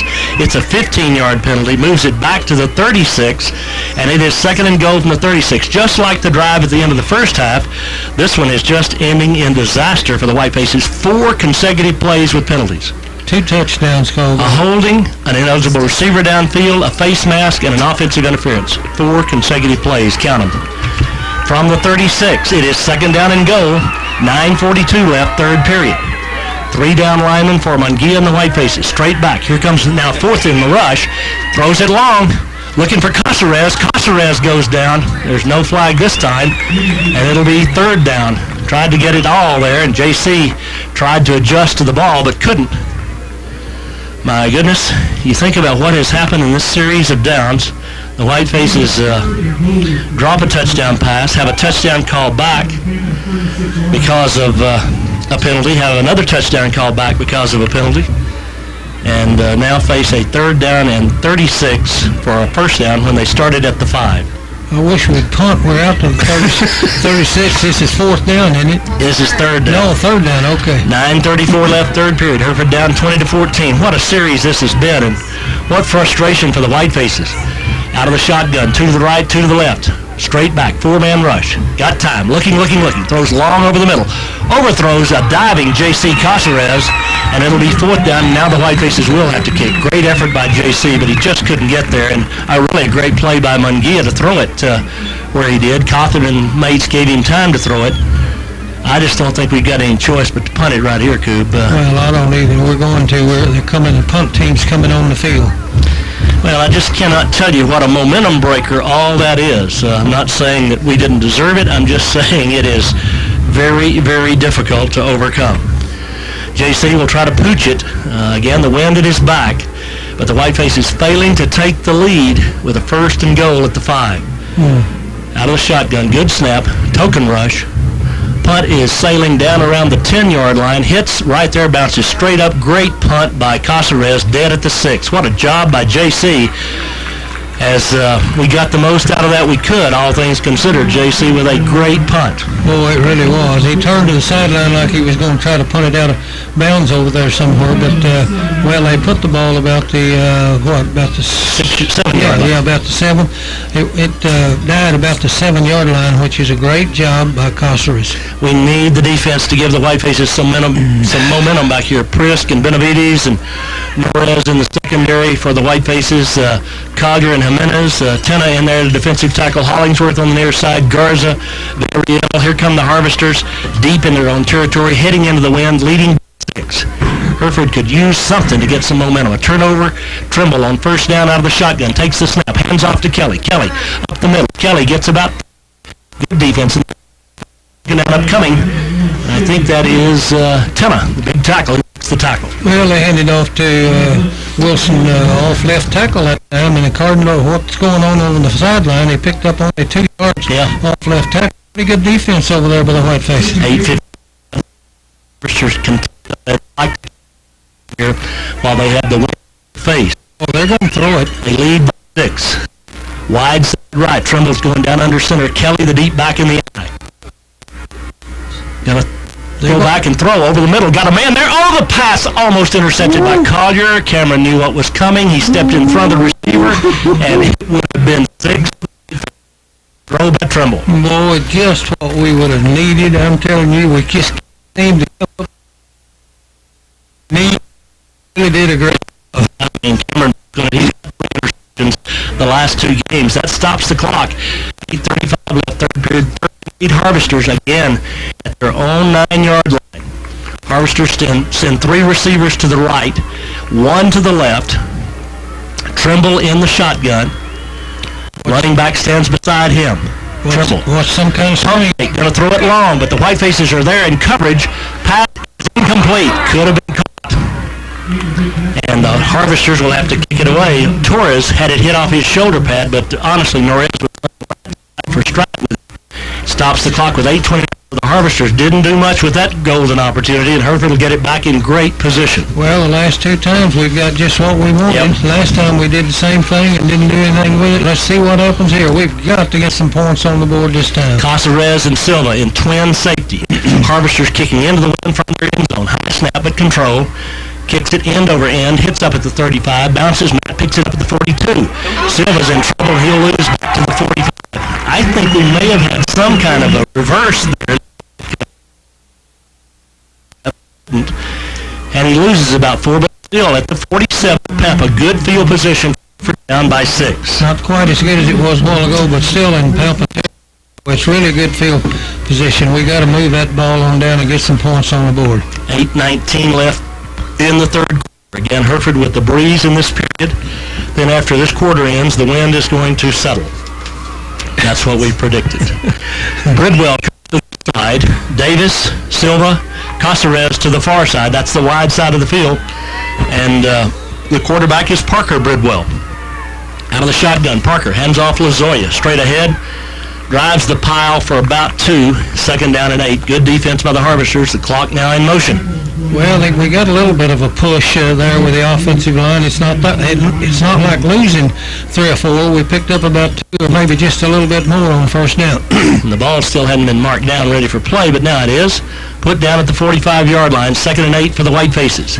7:54 and counting. Third period shotgun. Looks over the fence. 3-man rush. Straight back. Now they bring the blitz. Hunter got a hand to the defender who was Cobalt, and it is third down and 8 for the Whitefaces. Well, Bridwell Jump ball there. Yeah, just a jump ball. Bridwell went right down the sideline over here, and his brother threw it. Well, and he couldn't quite come up with it. He was well covered by the defender. Whitefaces have been their own worst enemy here in this third period. Had 2 touchdowns called back by penalties on that last drive. And here they're faced with a 3rd and 8 from the Pampa 45 as Bridwell rolls right, wants to throw, on the run, throws it, fires it out there, complete for a first down. Nice throw and catch. Davis with the catch and a flag down. Pampa's going to get 15 tacked onto this. That'll move it from the 35 down to the 20-yard line, I do believe. I think you might be right. Davis has caught a couple of passes in this game, and they've been pretty important. That one for a first down. And he was speared on the ground by the Harvester defender. That's right. Harvesters came in there way late, Brett Powell it was, and move it from the 35 to the 20. And here we go again. Can we get her in, Coob? Oh, I don't know, but at least we got new life. We got a first down here, and moving the chain, so maybe, in fact, they're moving him way on down because the they got 20. that 15-yard penalty. First and 10 from the 20. We have been here before. 7:30 left, third period. The Whitefaces trying again to get her in the end zone. This time, Yostin out to the left, along with Silva. Bridwell and Caceres to the right. That's the short side of the field. Out of the shotgun formation, here comes the blitz. He throws. He's got a man wide open. Yostin can't hang on. Oh, Yostin went just down the seam. The Harvesters never picked him up. The pass was a little tall, but it went off his fingertips. And another drop for the Whitefaces. Boy, oh boy, I'm telling you, you talk about being snake bit. I'm telling you, old Parker Bridwell did hum that ball down there and right, like you say, right off his fingertips, off of Yostin in the end zone. Second and 10 from the 20. 7:15 left, third period. How many chances are you going to get? 3 to the left, 1 to the right. Wide side is the left. Whitefaces have Silva in the slot out here to the left. Doesn't look like he's being covered. Rolls left, looking. Throws underneath, complete to JC. He's down near the 10-yard line, and I believe has the first down. They've got spotted at the 10. Nice first and goal. I tell you, when you throw it to old Caceres, most of the time he comes down with it. I don't care where he is, long, short, or whatever. But that time, just good enough for the first down around the, what is First and goal at the 10. Good. So the Whitefaces knock at the door again. My goodness, what a heart-stopping third quarter. We have played it all for the Harvesters. It's a point to show for it. And that's what's hurtful. Boy, oh boy, we got to get this in. Whitefaces down in the gun. Bridwell again brings them 3 to the right. Let's see. Goes from the 10. 3. Throws into the end zone. There's Caceres. Touchdown, Hereford. Are no flags on the field. Had it at 20. Finally, we get a touchdown in it to stay. I'm still looking for a flag. Nope, there's not one. No flag. Now we need an extra point to take the lead. Parker to JC from 10 yards out. That was the second TD of the night for Caceres. 7:02 left third period. So despite all the struggles, we've not used up much of the third period. Trying to give her the 21-20 lead. 7:02 remaining third period. The snap is 1 minute. Not drops or whatever it may be, bad throws or whatever, but mistakes come in other forms too. I mean, wrong time, downfield at the wrong time, those kinds of things, Coob. Thing, and the Whitefaces have had to overcome a bunch of those.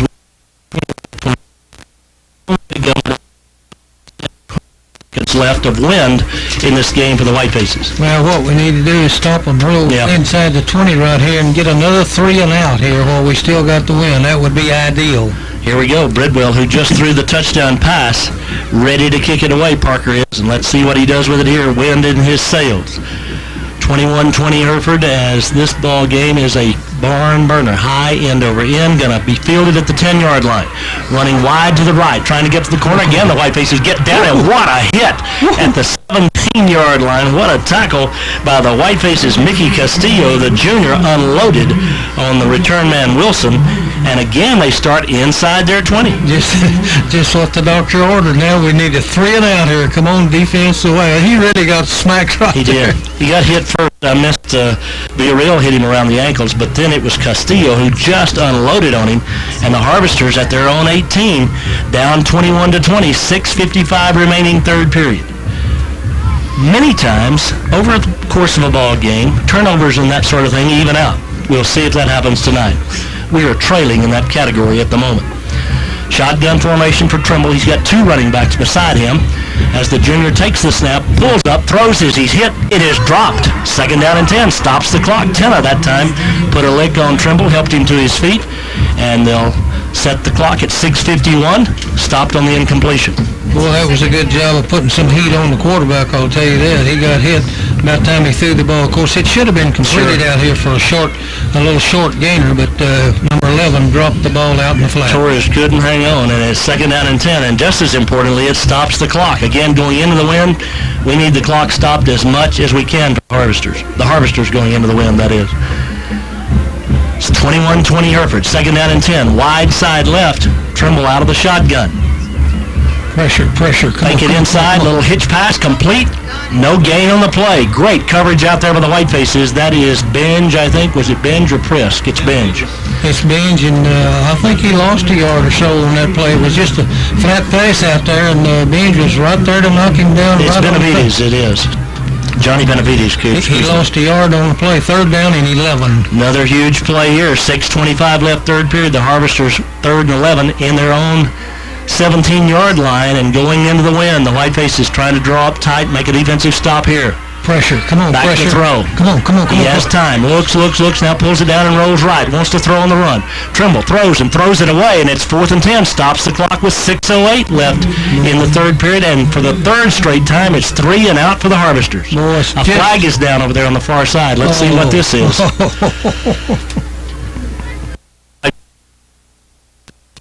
Okay.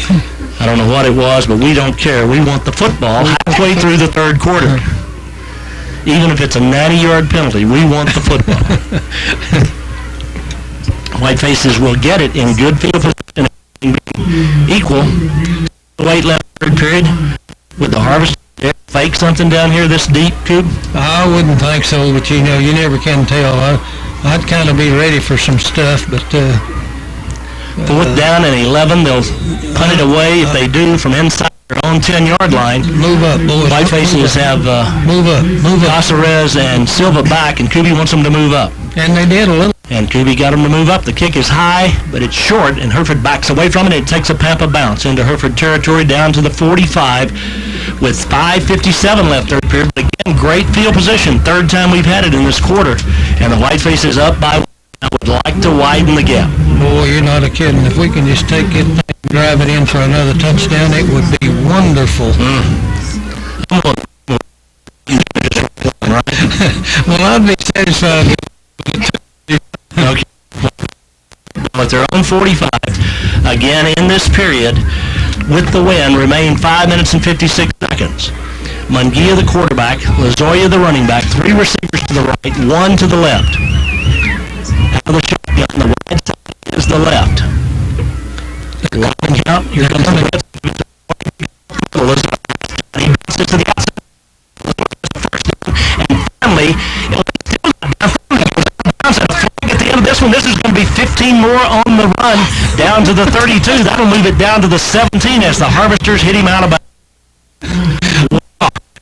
The little fire plug, I'm telling you, he ran through the line of scrimmage, good blocking that time, and then he turned to the right and got over there as they tried to make the tackle on him. He just kept turning his feet down that sideline, and he just wouldn't go down. There was another spear. This time Estrada just drove his helmet into him. Now the official in a huddle, but I don't see him picking this flag up.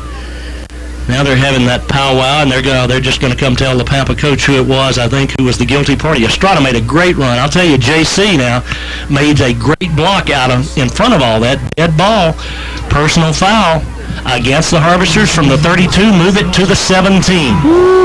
Man, so things evening up penalty-wise. The White Faces getting some of those back. 2 first downs on the play. Lazoya with his best run of the night. White Faces up by 1, knock at the door at the Pampa 17. And still, Kubi, 5:46 left in this third quarter. I know it. We just need to get this thing in. We're going under center here with Collier at the fullback. 2 receivers left and right. They're going to throw it deep. Nope, give it again to Lazoya, and this time he is hit immediately, and maybe a yard gain on the play. Wow. White Faces tried to trick them, and we didn't. Well, we just lined up in the I formation, tried to run the power play off right guard, and it just didn't work. Picked up a yard on the play. Collier did a great job leading the play, but the defensive end came down and made the tackle, and that puts the clock in motion, and now we're down to 5:23. You want to score, obviously, to widen the gap, but you want to score quickly to try to get some more of that win time with the clock. Back to the shotgun now. 2 to the right, 2 to the left. 2nd and 9 from the 17-yard line. Munguia, the wide-out Caceres in motion, so that gives him 3 to the left. He sets there, back to throw. Oh, no. Here comes the blitz. He's hit. He'll not get away back at the 25. The Harvesters brought Malone.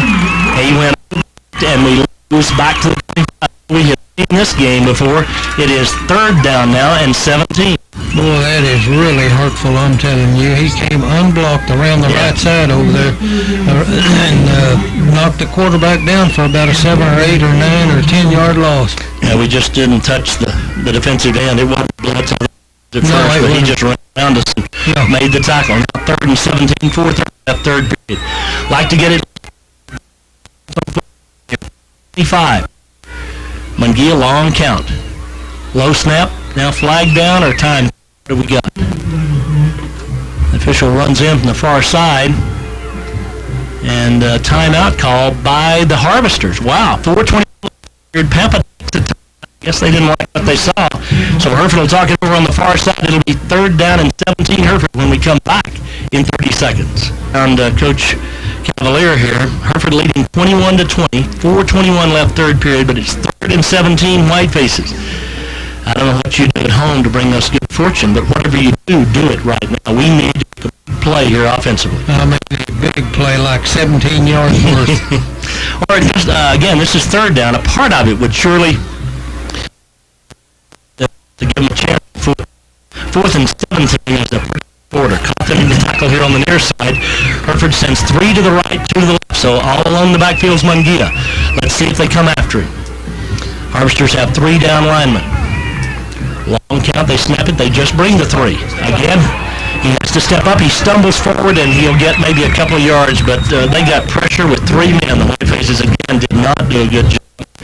And it's 4th down now and 17, and we've got to go for it right here. Picked up maybe a yard on the play as the quarterback had to try to keep the ball. Was that Mungia? It was. He came back in.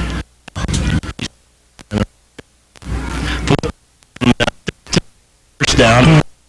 Is at the 24-yard line of Pampa. 3:50 left third quarter.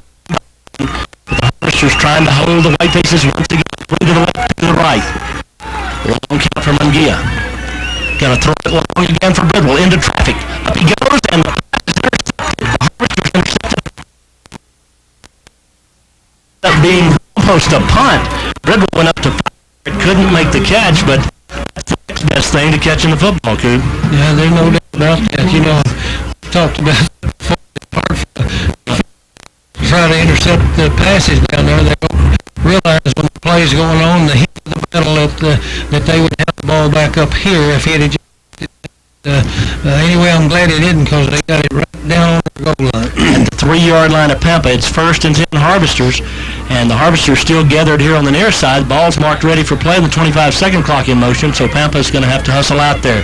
Whiteface defenders have been with the Harvesters going into the quarter. Let's see if they can get it back again. Hereford leading to 20. Remaining. This has been contested. Kelly, side. Kelly gets to the corner. Kelly gets tackled right on the line of scrimmage. A swarm of Whitefaces bring him down. Good defense by Binge and Collier and Prisk, and it'll be 2nd down for the Harvesters. 2nd, and they lost about, I think they lost about a half a yard. Now they got him at the 3, 2nd and 10. Yeah, Kelly took the ball from to get around the right side, and boy, the Whitefaces were there in numbers and knocked him down right on the line of scrimmage. Clock running out inside 3 minutes. The third period, 21-20 Hereford. Now Trimble will take the snap in his end zone out of the shotgun. Dangerous place. Interception. Turnover right here would be huge for the Whitefaces. We needed interception. Out of the shotgun again, fakes it to Kelly. This time he rolls left, throws on the run, got a man out there, passes complete. Good coverage again by the Whitefaces. Stops the clock at 2:44. Well, that shotgun formation on the football now, being able to run it is costing the Harvesters dearly in time here. Well, it really is. They had a man over there, but they wouldn't have been a first down if he'd have completed a 5 or 6 yard gain. But it's like about 10 now. 3rd down and 10.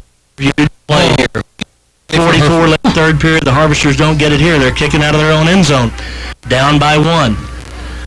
Wind has certainly kept the Harvesters backed up the wind in the Whiteface defense in this 3rd quarter. Again, Trimble very slow getting the play call as he brings them to the line now, takes the snap about 3 yards deep in it, keeps it himself around his left. Trimble, but he's short of the first down, about 5 yards, and it'll be 4th down upcoming. The Harvesters again will have to punt it away. You'd think they would down in Oh, yeah. Good defense by Jordy Collier and Chris Binge. 4th down and 4 for the Harvesters. 2:26 left third quarter. Well, he marks it ready at 2:22, so they got to punt it just inside 2 minutes. Hereford should get great field position and still have probably around a minute 45 or so of win time left here, leading 21-20. No penalty now, son. No penalty. Copeland back in the end zone to punt. 25-second clock down to 5. 4th down and 4. Copeland takes the snap, steps sideways, punts the ball high, and Matt signals fair catch and makes it at the 43-yard line. A minute 52 left, third period. Hereford has the ball, 43 yards away from the end zone, leading 21-20. 43-yard line, 44-yard line in Pampa's end of the field. Boy, we've had the ball in great field possession this half. Pampa's not been outside the 20 on their end of the field. That's right. We've only got one touchdown out of it. We've made too many mistakes, but we still got a chance with 152 here to get some more on the board. Plenty of time here for the just see what Mungia and the mates. 1 point Hereford lead. Late third quarter. Pampa about to get the win, the final period. Here's the handoff inside. Lazoya runs into his own man across the 40 down to the 39. Not a 5-yard pickup on first down. Make it 2nd down and 5. Not too bad a first down play there. Again, found a little crease. Began to get a few creases up there. The blocking is improved here in this half, even though we had this second. Harvesters have a man shaking up on the play. That's out of the secondary. That's a strike. 2nd down and 6 it is. Wide side right. Long signal count. Mungia takes it. Gonna swing it out here. No, throw it underneath and misfired that time. He and his receiver, I think, missed connection. Silva pulled up. I think Mungia thought he was going to go down the field. It's 3rd down and 6. Oh, boy. Yeah, that's right. I think he did, too. He let him just a little bit too much in the slot on the right-hand side. He goes incomplete. 3rd down and 6, 21-20 Hereford. We have a minute and 12 seconds remaining in the third period. Davis goes wide to the right. Bridwell goes wide to the left. Silva and Casares both to the right. 3rd down and 6 from the 40 of Pampa. Mungia out of the shotgun. Throws right. Here comes the blitz. They pick it up. He throws underneath. It is complete, and it is close to a first down. It just depends on where they spotted it. Great catch over there on the far side by Casares. He is close to the stakes. Now when they put it down, I don't think he's got it. 4th down upcoming. Upcoming, but he only locks probably about a foot. He's running inside a minute to play. We got to hurry here in this third quarter. We got to go for it here. I agree, Jim. From the Pampa 34.5-yard line, the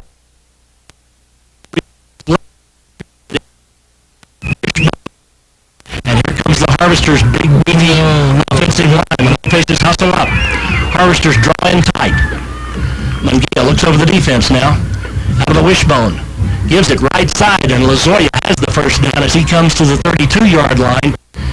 24 seconds left, third period. The Harvesters bring back in their regular defense. The Whitefaces will go back to their spread offense and snap it 1st and 10 from the Pampa 33. 21-20 Hereford, the third period about to draw to a close. Start up now with 24 seconds left. Hereford hurriedly comes up, back in the wishbone. Holy mackerel. Quick count, pitch it back to Lazoya. He runs right up the gut, and Lazoya carries the pile for about, well, let's see, no he doesn't. He gets 2 yards. The pile went down the field, but Lazoya went down behind it. That's the end of the third quarter. Hereford leads by 1. The final 12 minutes in 1 minute. Minutes left to play. It's 10 o'clock. Do you know where your children are? No, that's another deal. The Whitefaces and Harvesters in endurance contest. Third quarter must have lasted 45 minutes or an hour. Whitefaces got a 1-point lead out of it. Have the ball at the Pampa 30, 2nd and 8, as we begin the final 12 minutes. Into the win. Over the ball. Blakely top side. Goes Casares to the wide side of the field. Here comes the blitz. Flip it out there to Casares, but in traffic he can't catch the ball, and then the Harvesters, if he had, it would have been able to play. 3rd down and 8. Well, it's a flat pass out there, but when the quarterback to the flat out there, I'm telling you, those guys can defense come forward. Well, they were about even with us when the ball got there. Probably in 4th down territory again with a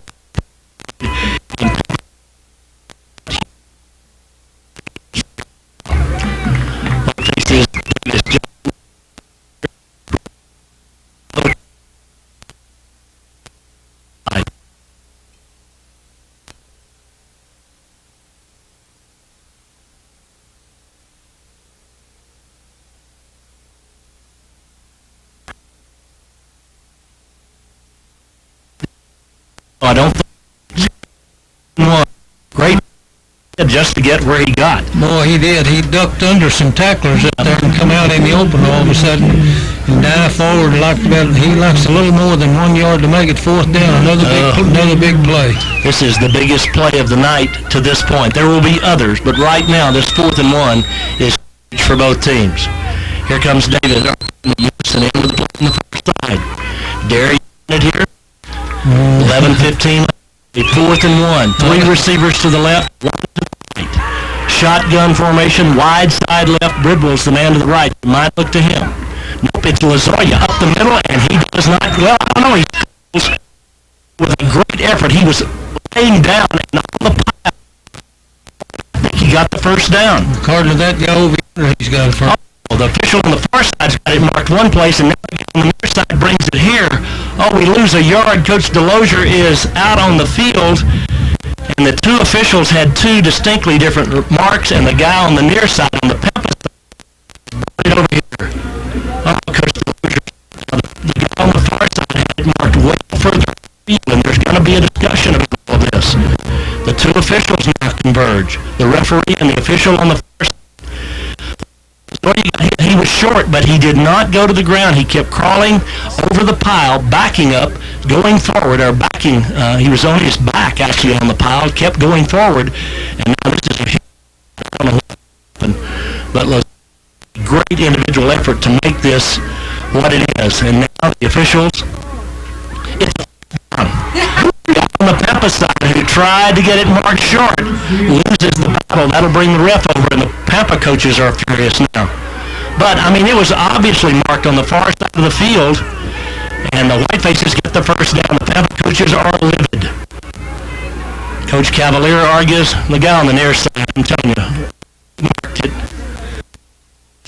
The guy first is the one who at the 32. Great play. I cannot tell you what a great individual effort it was by the junior. Well, it was. You're right. He was on his back, laying on somebody, and he kept turning. He got the first down.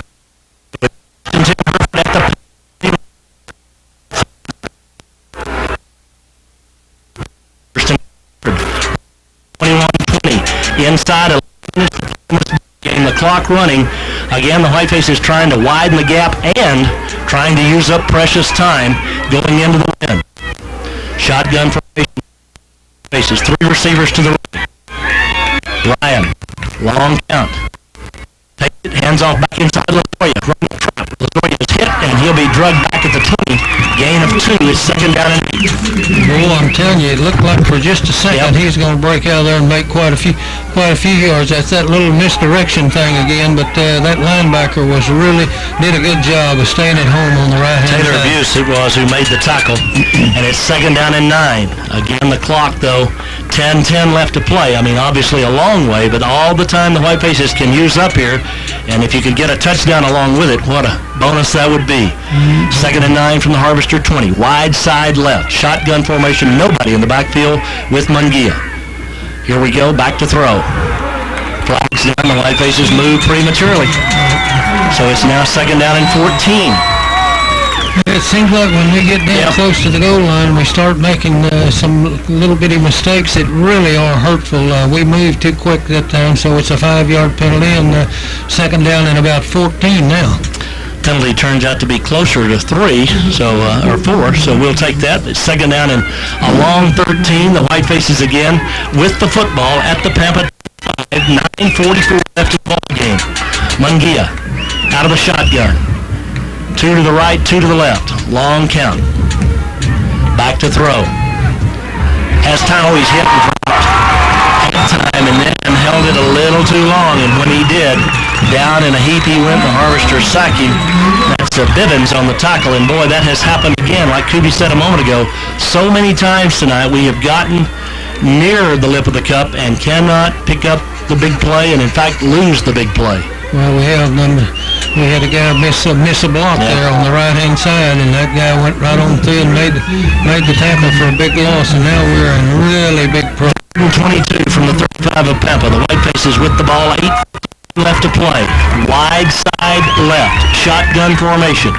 Got to give him time to throw it here. Somebody's got to get open. Back to throw. Here comes the rush. Steps up. Throws it long over the middle. Got a man. Complete. And out of bounds at the 14. Short of the first down, but Matt Silva gives the Whitefaces a chance at the Pampa 14-yard line. That was third down and a huge pickup, and now it is fourth down. Oh, my goodness, Cootie. That was a great job. Open down the right sideline, and then Mungill found him and hit him with a perfect pass. Boy, that's right. We just like this. 8:43 as the clock stops on the out-of-bounds play. Fourth down and 2, Hereford from the Pampa 14. Actually, probably a little less than 2, about a yard and a half. No, about 2. They got to reach the 12. Shotgun formation. Lozoya, wide side left. Lozoya, the running back. The Harvesters draw up close. The fans come to their feet. Back to throw. Mungia looking long. Throws it long. Into the end zone. Complete. Touchdown as the Whitefaces. Hunter Bridwell battling again with that defender all over him, Humphrey, and Bridwell on fourth down and pass. Hereford goes up 27-20 with the point. Boy, you talk about the Fourth down. with Silva for about 15 yards over, and then Bridwell. Oh, man. They have 8:43 left to play. The Whitefaces can make it an 8. Point after snap is down, the kick is up. It is far enough we just did left. 27-20.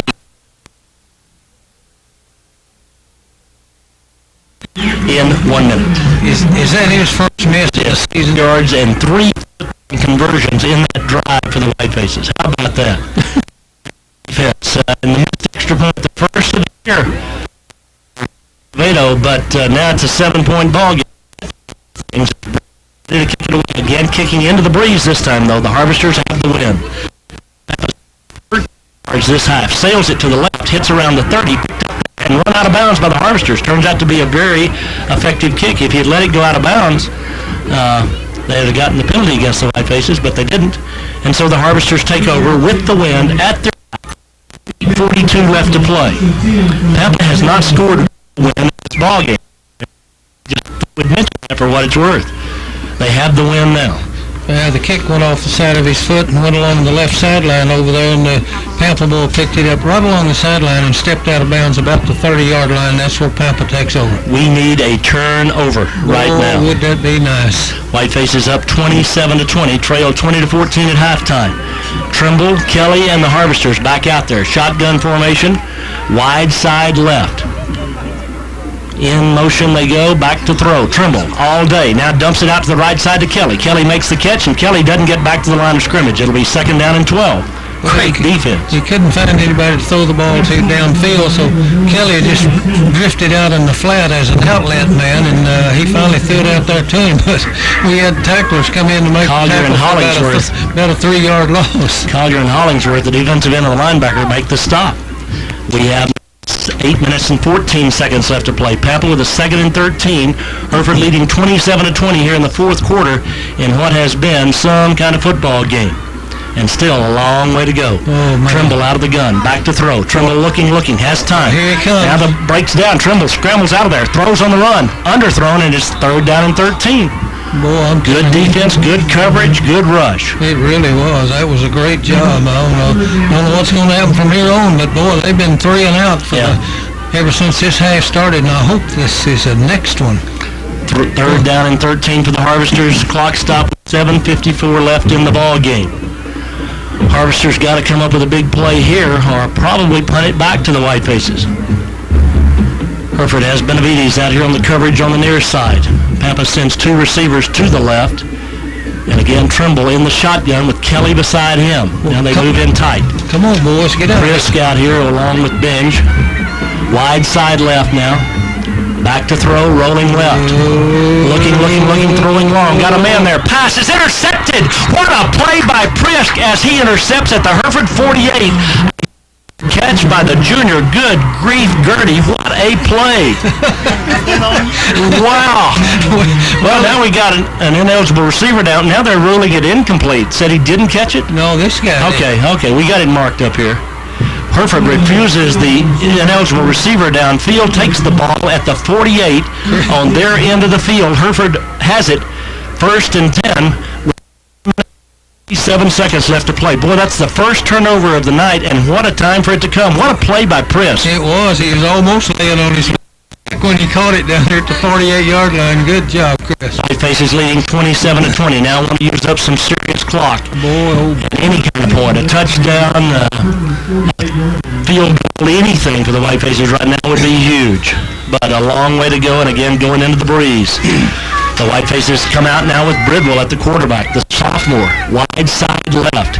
Threw a touchdown pass earlier in this quarter, to Casares. First down, handoff, no, keeps it himself. Left side, Bridwell lowers his shoulder, and he gets about 6 or 7.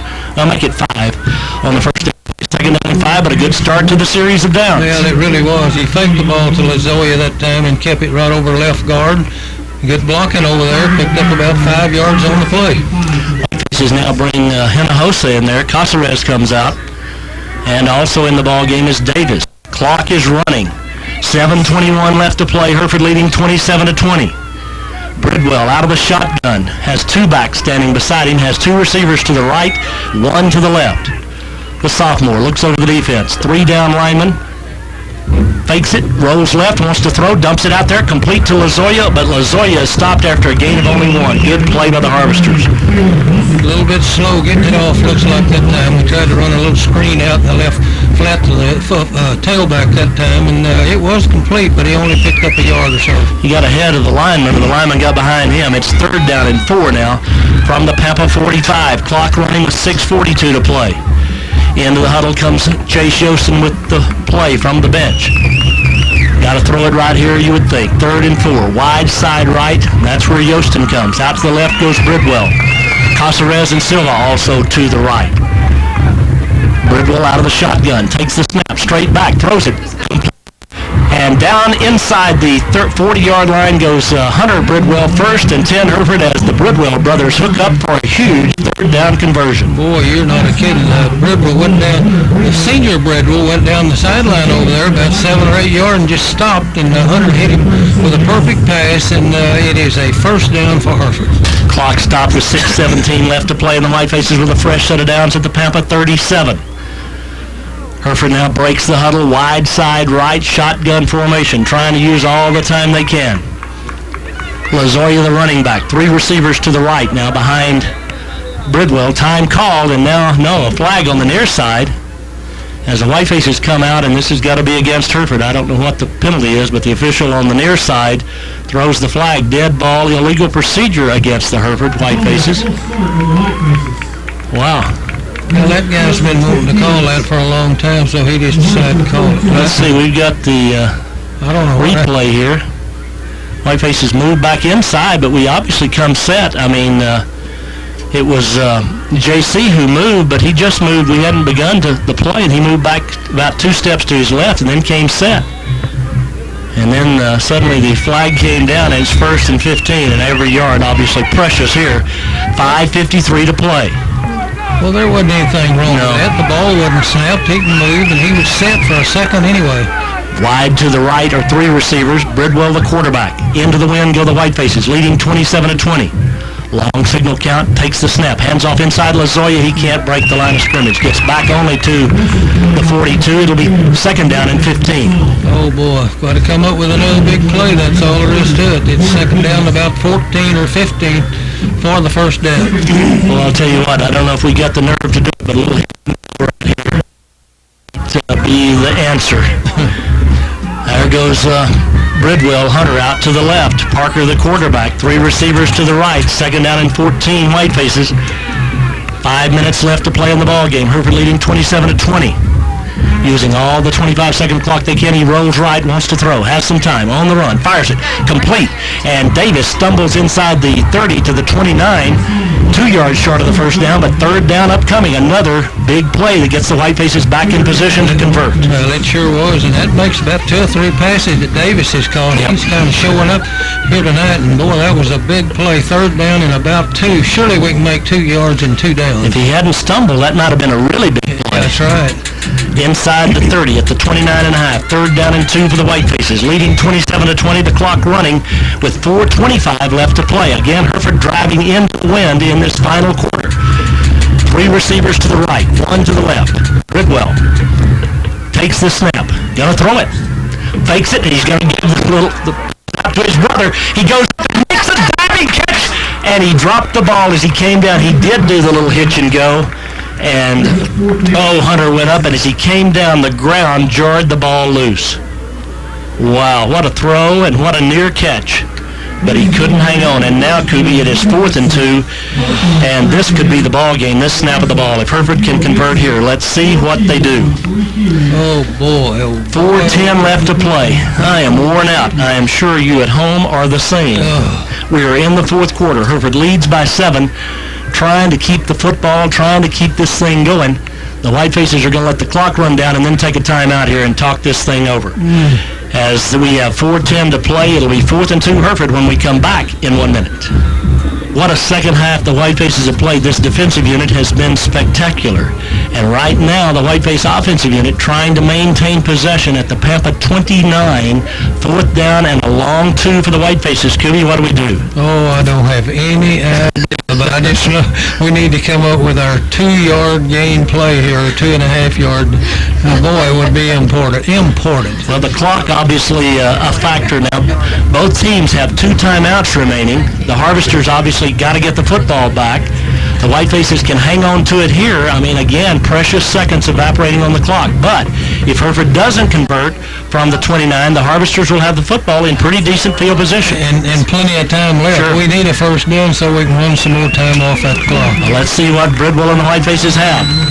This time, they split Hunter to the right, and they're up tight on him. You'd expect him to be tight on everybody here. Here's the give. Nope. Parker keeps it, has the first down inside the 20, to the 15, to the 10, to the 5. Touchdown Hereford as Parker Bridwell faked it to Lazoya and sprinted into the end zone, and the Whitefaces go up with 4 minutes left to widen the gap to 13. What a run by the sophomore. What a drive by the Whitefaces. Boy, I'm telling you, that really opened up like a can of sardines on the left side. He faked the ball over there and went off left tackle and found himself wide open. Then he went to the sideline and down the sideline and showed a little bit of speed there. How about that? The Whitefaces now lead by 13, and they'll try to make it 14. 4 minutes left to go. What a performance in the second half by the Whitefaces. Great snap. Kick is down. It is up. It is far enough. It is true. The Whitefaces lead it by 14. Back in 1 minute.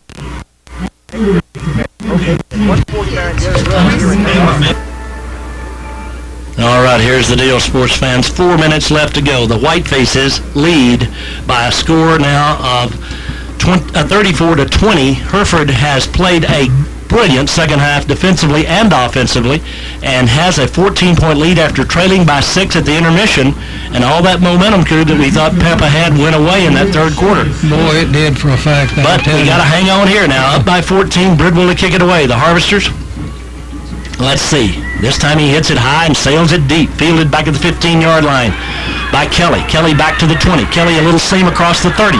Kelly still on his feet to the 40.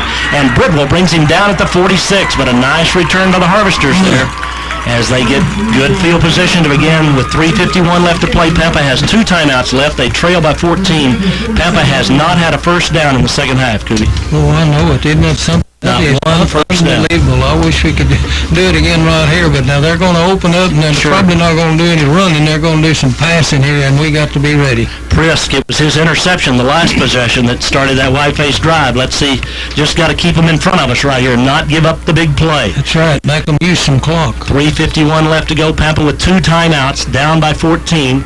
Trimble out of the shotgun, back to throw. 3-man rush, has time. Now the the pass breaks down, throws it, overthrows Kelly. Got some pressure on him. Don't let him get behind you there. Kelly, a perfect pass, and Kelly could have been off to the races. I know it. He got behind us just a little bit, right straight down the middle, and the quarterback got a little bit of heat, and he threw it over in just a fraction down the Tenna field. was who put the heat on him, 2nd down and 10. He came right up the middle on a 3-man rush and made him throw it probably before he wanted to. Hollingsworth, Villarreal, and Tenna, they're the 3 men in the down positions. Hereford dropping 8. The Harvesters trying to find some magic here with 3 minutes and 46 seconds left to play. Trimble out of the shotgun from his own 47. Trimble, back to throw. Looking. Going to throw the screen. Complete. Hereford's right there. What a tackle by Villarreal. Lost back to the 43. Boy, that was a tremendous job of it. Was that Villarreal? It was. That's the young boy, he was waiting on him right there, made the tackle for Justin, a loss. who's played more and more at cornerback as the season's gone along. And the Harvesters not in a big hurry here now. Clock running with 3:23 left to play. Hereford up by 14. It's taking a long time to get the play into the huddle for the Harvesters. It's 3rd down and 13 for Pampa from their 44-yard line. The Whitefaces up by 14 points. The Harvesters very, very slow getting anything going here. Almost as though they're trying to run out the clock. Back up, defense. Back to throw. Three-man rush. He's got all day. Throws it out here long. Coverage is there. The pass is there. It is complete at the Hereford 20. Wow, just a jump ball, but the first down of the second half comes on the completion to Sanchez, and it's 1st and 10 from the Hereford 20, 2:57 left, and it's not. Well, those things scare you to death, and just a throw and a prayer that time, and it was answered for them way down on the 20-yard line. Benavides kind of lost the ball out of the shotgun now. The Harvester's going to run the option. Out to Kelly. Kelly cuts it back inside. Kelly gets about 6 or 7 down to the 13, but the clock's down now to 2:45. And the clock is running. Again, the Harvester's down. They need 2 touchdowns and 2 extra points to tie it. I was surprised at that play running the option play because it runs too much time off the clock, but they did get about 7 yards. 2nd down and 3. Trimble wants to throw. Trimble now going to pull it down. Trimble's going to run. Now throws it away. 2:26 left. It'll be 3rd and 3. 2:26 left to play. The Harvesters with 2 timeouts remaining. So if they score here, the Whitefaces would be in a position if the Pampa Harvesters didn't get the onside kick, which I think they'd go for. The Whitefaces still would have to probably make a 1st down. That's true. That's true, and they will try an onside kick. You can bet your bottom dollars on that. 2:26 left, 34-20, Hereford 14, but the Harvesters at the Whiteface 13-yard line as Trimble brings them up. Bunches 3 receivers to the right. That's the wide side of the field. Trimble wants to throw. Got a man wide open out of the flat. He's complete inside the 10, down to the 5. Still feet. Touchdown, Pampa. The Whitefaces missed the tackle. 2:19 left, and the Harvesters are back within 8 with the point after upcoming. Wow. Bad tackling by the Whitefaces there, quite honestly. And the Harvesters, in just a minute and 41 seconds, pull back within 8. Well, we didn't have anybody over there covering that guy. Somebody ran over there at the last minute and wasn't in position very good, and then he missed the tackle. Salazar with the touchdown pass from Trimble. 2:19 left. The Harvesters hadn't made a 1st down in this half until that series. Here's the point after attempt. The kick is down and up. It is far enough. He missed it. Missed it left, and it's still an 8-point lead for the Whitefaces with 2:19 to go. Pampa's kickoff in 1 minute. Well, that helps. It ever end. The Whitefaces lead by 8. The missed extra point gives the Harvesters a little higher hill to climb, but here we go, Coob, with the onside kick, and the Whitefaces, Pampa has 2 timeouts. So if the Harvesters obviously get the kick, I mean, that's what they're trying to do, then the Whitefaces are in a little bit of trouble. If they miss the kick, they can use the timeouts to stop the clock. That's right. They're still going to have a chance if they can get this onside kick. Sure. Pampa had no 1st downs in this half until that series. And the big, just kind of honestly, just the throw that just went up and wound up being a completion. Yeah, that's what happens when you get desperate sometimes. It just works out for you, and that time, those 2 times it did over there. We missed a tackle on about the 5 or 6 yard line. Pampa has the onside kick unit out there. Hereford has the hands team on here. Copeland's kick, it doesn't go 10 yards, and it hits one of the Harvesters, and the Whitefaces might as well fall on it.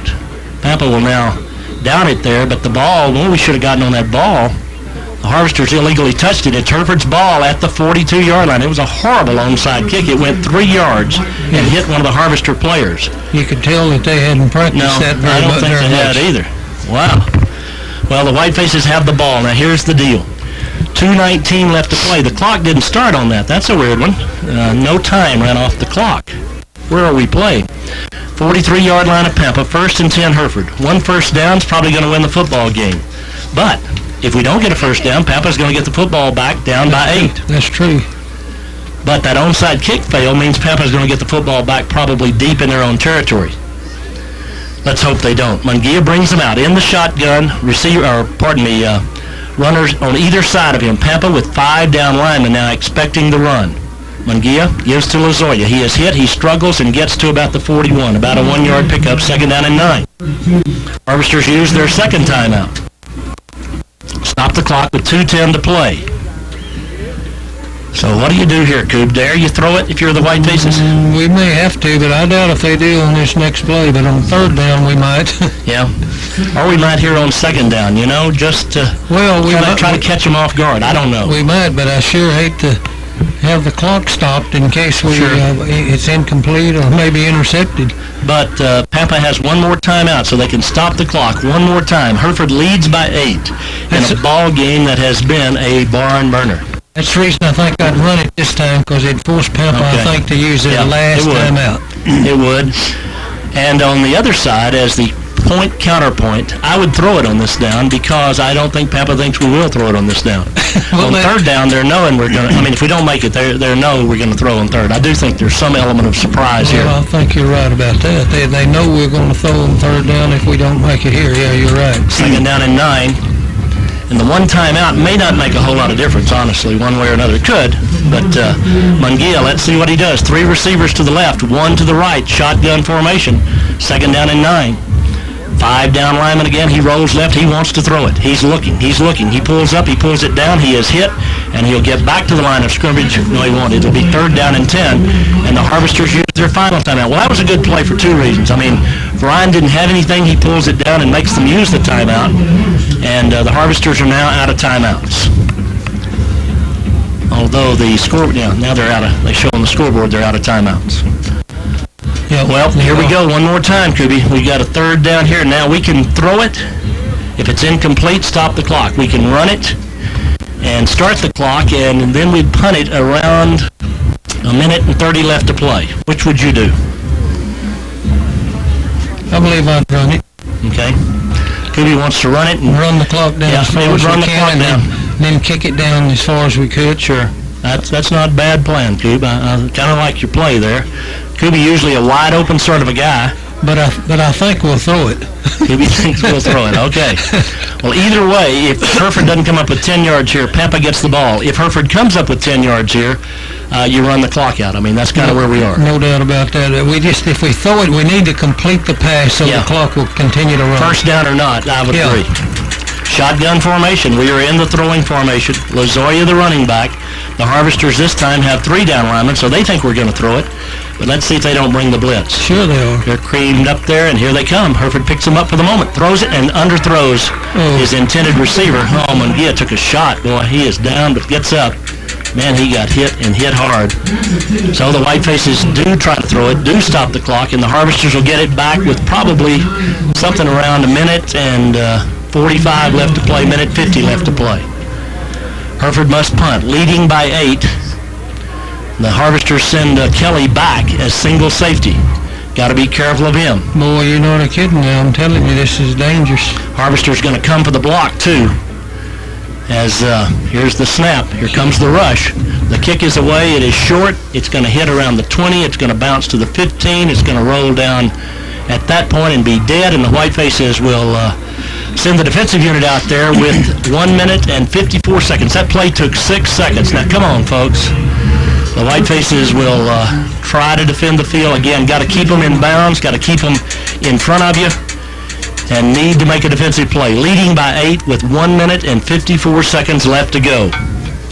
They're going to throw it for all they're worth, sure. I'm sure. Sure, the wind at their back. Again, the White Faces, even, on a deep pass, tackle the guy. Do anything. If you think he's going to catch it, a 15-yard penalty is nothing like a 45, 50-yard game. That's right. Pampa's down by 8. They've got to have a touchdown and a 2-point conversion to send this thing into overtime. They do have the benefit of the win. The White Faces have the benefit of an 8-point lead. We have 1 minute and 54 seconds left to go. Out of the shotgun, Trimble and the Harvesters. Back up. Rolling left, wants to throw. Back up. Trimble in trouble, now gives ground, wants to roll right. Trimble's heading up the field. Trimble's going to try to get out of bounds, and he does, short of the first down marker. Gain of about 8. Run out of bounds by Binge up around the 23-yard line. It'll be second down and 2. Stops the clock with a minute 47 left to play. Well, again, not much time going away on the clock. That was a 7-second scramble right there, and he ran first left, then right. Second down and 2. Got to keep him in bounds. And again, if we can, it sure would have been nice to keep him in bounds. The clock would still be running. Had a shot at him in the backfield that time, but Trimble did a good job of getting away. Here come the Harvesters now. 2 receivers to the left. Trimble. Back up. Back to throw. 3-man rush. Has time. Throws long. Overthrown everybody. It's 3rd down and 11. Good coverage back there by the Whitefaces as 3rd and 11. The pass was intended that time for Torres, and Norris was back on the coverage. 3rd and 2. Yeah, good job of the defense that time. We kept them in front of us that time, what you got to do, and the ball was overthrown. Minute 42 left to play. I want to get where I can watch the clock here. See when it starts exactly in all of this. Again, the Harvesters very slow getting the play in from the bench. 25-second clock's down to 10. Trimble to the line of scrimmage. Pampa out of timeouts. The Whitefaces leading by 8. Trimble runs it back inside to Kelly. He's hit and dropped for a loss. It is 4th down now and 4, and the clock is running with a minute 35. Now the Harvesters have to hurry to get a playoff, and they have to get 4 yards for a first down. They have to get about 5, looks like, over there. 5 yards it is. Clock is running, and again, very slow getting the play in. We're down to 1:23. Pampa out of timeouts. Harvesters got to have 6 yards or this ball game is over. 1:17 left to play. Whitefaces draw up close. Now the Harvesters. Trimble. 1:10 left to play. Trimble back to throw. Trimble looking. He's in trouble. He's going to scramble. Trimble pulls up, got a man wide open, makes the catch at the 30, stumbles up to the 35. A flag is down, and a part of this is coming back, I think. Let's see. The Whitefaces. Well, we're waiting here right in front of us. The flag went down. 1:01 left to play. The flag is against Pampa. It still may be a first down, depending on where the flag went down and where the mark-off comes. He got the first down with about 9 yards to spare, I beg your pardon. 1:01 left. Again, Pampa is out of timeouts. Let's see what the flag is. Pampa is retreating. It's a block in the back against Pampa, but it will still, I think, be first down yardage as they mark it off from the point of the foul and move it out to the 26-yard line. First down, Pampa. Well, 1:01 left to play. No doubt about the block in the back right there. You could see it on the monitor over here. 1:01 left, 34-26 Hereford. Pampa with the ball, no timeouts. The clock will start when it's marked ready for play. Pampa at their own 25-yard line. Clock running, inside a minute. Trimble, pass underneath and incomplete. Stops the clock with 56 seconds left to play. And the Whiteface defenders now, a tackle, just anything short of a first down. A sack, a tackle short of the first down, and precious seconds evaporate. The Harvesters can't stop the clock again. The Whitefaces, defensively, 3 down linemen. Hollingsworth, Tenna, and Villarreal. The 2 linebackers, Jimenez and Collier, deep. Trimble, pump fake, going to throw it long. Whitefaces are there for the coverage. Collier goes up, and the pass almost intercepted by Benavides. It is 3rd down and 10, and 49 seconds left. Well, Benavides and Collier they in great position back there. Wasn't any chance for him to catch that ball. And precious seconds they still got 49 seconds. They got time. Got to make a big play. The Harvesters do in a hurry. Up, down by 8 points. The Whitefaces defensively getting set here on the near side. Villarreal and Benavides on this corner. On the far side, it's Norris and Prisk. Back up. The deep safety is Collier. 49 seconds left to play. Clock stops when the ball is snapped. Back up, number 20. Back to throw he goes. Fires it out there. Pass is intercepted. That's the ball game. Norris goes up and intercepts a pass intended for Kelly. There are now 43 seconds left to play. And W.H. Kuby Kitchens will soon be singing that famous song. When? You can sing it right now, buddy. Turn out the lights, the party's over. They say that all good things must end. Turn out the lights, the party's over.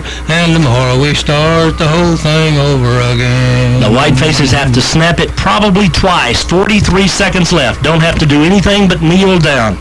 They lead by 8. The Whitefaces have come back in the second half and are about to be 2-0, tied with Randall. What a victory here tonight. What a comeback, and what a defensive effort by the Whitefaces in this second half. We're in the victory formation. That means Mungia takes it and snaps it and drops to one knee, and the clock starts to run, and it's down to 39 seconds, and let's see when they mark it ready for play. Ryan hands it to the official, but he takes all the time he can because that'll let the clock run. And the official marks it ready for play at 26 seconds. We got to snap it one more time, that's all. Snap it and get on the bus. What a victory for the Whitefaces here tonight. I'm telling you, it is one for the ages. Great defensive play in the second half. Harvesters have just seen it disappear from them. Hereford, had trouble with the Harvesters in the first half. The Harvesters, except that one drive in the second half, had 13 yards plus that one drive, so probably about 80 yards in the second half. And the Whitefaces have the victory as the final seconds have disappeared from the clock. And the Whitefaces, wow, what a win for the guys in maroon and white here tonight, Coogee. Boy, it really was, I'm telling you. As bad as they looked there a time or two in that third quarter where we kept getting down there and then not getting anything on the board, we can't overcome a lot of that stuff, and they were able to do that tonight because of the defense, I think. Well, what a job we did, really. We dropped passes, we got penalties, we did all sorts of things that caused consternation for Coach Delosier, but... Yeah, how about us? And us, that's right. But when you overcome all that, then, that's all the better. You can go home and say, look, guys, we got a bunch of stuff to work on, and we can be a pretty darn good football team, and we are a pretty darn football team right now. That's it. I'm telling you, it was great for them to overcome all that stuff. You're right. They can draw on that and have something to work on. Good, clean football game. We had some late hits along the way, but just zealous players, overzealous players from time to time. The Harvester players line up at midfield and face the Whiteface band on the far side where they'll play the school song, and that's a nice gesture on the part of Pampa. That doesn't always happen, I'll tell you that. The Whitefaces gathered in a knot over there, and boy, it'll be a fun ride home tonight, Coog. It will for a fact. I'm telling you, they'll be happy and joking all the way home. But golly, Cindy's handing me the total yards and all here as the school song plays, and again, we'll let it play over there across the way without listening in because we got a little problem with the crowd mic where it's located. But the only thing that matters on this night is the Whitefaces had 34 points and Pampa had 28. Pampa had just 26, I beg your pardon. Pampa had just one touchdown in the second half after scoring 20 points in the first half. Pampa racked up 260 yards in the first half and had 93 in the second half. So that's some great defense. All of that was in that one drive. One time there. We had no first downs, and all of a sudden they hit that long pass, then a pass over in the right flat, and they're in for a touchdown. So, it was a great job with the defense again tonight. Pampa fans are giving their team a round of applause here, but Pampa, now this is a big loss for them tonight because they've got Paladura and Randall both to play, and they could be in some desperate trouble here as 1-1, and it's amazing how that thing can turn in a moment. And here tonight, boy, it looked for the world that the Whitefaces were in trouble, but then they just so resilient and so determined in that second half. It was said in the locker room at the Hyatt, but we ought to sell that stuff because it was pretty good stuff. Yeah, it was. Tomorrow we got volleyball, but tonight let's celebrate the Whiteface football win here amidst the asbestos and bird nest of the Pampa Harvester press box. We'll take a 60-second timeout, come back, look at Cindy's numbers, and wrap up the night in 1 minute.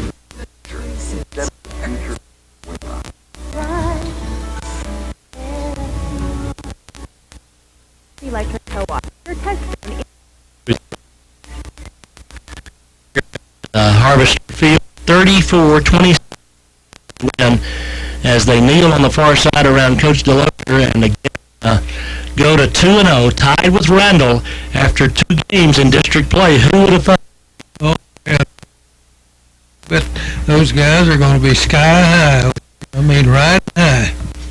Caprock comes to town next Friday night as the Whitefaces try to go to 3-0. Here are the team totals. 24 first downs for Hereford, 14 for Pampa. Now, we had 12 the second half. Pampa had 3. That kind of tells you a little something about the dominance. 96 rushing yards for Hereford, 254 passing. Pampa 93 on the night, 260 passing, so the total's 350 for Hereford, 353 for Pampa. But again, the second half was a tale of two halves, if you will, with the Whiteface turning the tide. Hereford 18 out of 34 throwing the football, threw 3 interceptions in the course of the night. Pampa was 11 out of 14. Actually, 2 of those interceptions of Hereford's came on fourth down, though. I mean, on plays where we were just trying to hit the home run, and so they really weren't that consequential. Pampa wound up throwing 2 intercepts, one by Prisk, one by Norez, and the one by Norez iced things, but the one by Prisk set us up for that 14-point lead, and a great play it was. Then 8 for 75 penalty yards against Hereford, 8 for 70 against Pampa. We were 7 out of 18 on third down. Pampa was 4 out of 12. We were 4 out of 6 on fourth down. And that's some pretty gutsy playing right there. It is, for a fact. The scoring on the night, J.C. Caceres first, a 21-yard run when he took a direct snap. That capped an 11-play, 80-yard drive. Then Pampa came back, a 10-yard pass, Trimble to Skinner, made it 7-6 when they missed the point after. That was an 83-yard drive in 7 plays. Then an 80-yard drive for Hereford in 14 plays, 1-yard run by Collier. The PAT made it 14-6. Pampa, 60-yard one-play pass, Trimble to Fornick. That was, they tried for 2, missed it, and it was 14-12 Hereford. Then the Harvesters, just before the half, 15 seconds left, with 71 yards, 8 plays, scored, made the 2-point conversion, led 20-14 at the intermission. But the Whitefaces dominated the third quarter. Pampa did not make a first down in this second half until 4 minutes remained in the game. Hereford dominated in that third quarter. 44-yard drive, 12 plays, 14-yard pass, Mungia to Bridwell, missed the point after to make it 27-20. Then a 52-yard, 7-play drive. Parker Bridwell, a 29-yard run for the touchdown. The Harvesters scored 53-yard drive, 6 plays, 13-yard pass to Salazar, missed the PAT, and then got it back one more time where Hereford intercepted. So the Whitefaces get the victory and go to 2-0 in district play and 5-2 on the season individually for the Whitefaces on the night. Well, look at those numbers. Mungia, get this now, between the sacks and the rushes, 18 carries for 1 yard. And he took some vicious blows. Boy, he did. Bridwell, boy, let's give him some credit tonight. Both quarterbacks played really well. Bridwell came in, was 5 out of 9 throwing, threw a couple of intercepts, but again, one of those was one of those passes that he threw late in the first half. Mungia was 13 out of 23 with 1 intercept. Both of them threw the ball well, as Hereford winds up 18 out of 32 on the night throwing the football. Individually receiving, 5 for 48 for Bridwell, 5 for 61 for Caceres, 4 for 54 for Davis. Wow, what a night that guy had. And then Silva caught just 2, but a great 43-yard catch, and then a 21-yard catch that set up a fourth down conversion, and that 64 yards on 2 catches was huge. So, again, Coop, great balance. We had trouble running the football. That would be something we'll probably spend some time working on, but the Whitefaces got to leave here with a bounce in their step. They do, and some confidence. A bounce in their step and a lot more confidence. 5-2, 2-0 in the district, and, looking pretty decent here if we can just keep improving a little bit each week. We've really got some of the, what I'd say are the weaker teams left, except for Randall. Yeah, Randall would not be one of those, but Randall comes in 2 weeks to Hereford. The next 2 games are at home, Caprock and then Randall, and could very well be that the Whitefaces, I think Randall plays Pampa next, they do. The Whitefaces and Randall could come to Whiteface Field at 3-0 if both can take care of business next Friday night. So, that's a long way down the road. But the point is, the Whitefaces got a great road win here tonight and did it in heart-stopping fashion and did it in comeback fashion. And it is a credit to Coach DeLozier and his crew that they got her done here tonight. Well, it is. I'm happy for the coaches and the players. Just tickled to death because they're fighting awful hard and getting a little better each week, I think. Well, this is a ball club now. Truthfully, folks, we're 5-2 now. At the first of the season, I'm not trying to be negative here, but you could have said, would we be 5-2, and thought maybe not. Maybe not. Maybe not. Maybe 5-2 at the end of the season. Right. Yeah, something like that, or 2-2. like that. But anyway, we are 5-2. We're 2-0 in the district. And again, it'll be a fun ride home for the Whitefaces tonight. So that's going to do it. We'll be on the air tomorrow afternoon. Whiteface volleyball, Hereford against Caprock. The Lady Whitefaces trying to go to 9-1 in district play and wind up tied for first. And we'll be there to broadcast that one. But here tonight, the Whitefaces win it 34-26 to go to 2-0 in district play. So for all your Whiteface sports sponsors, this is Tom Simons for Kuby Kitchens, for Jim English, for Cindy Simon, saying thanks for joining us. We'll see you tomorrow afternoon with Whiteface Volleyball.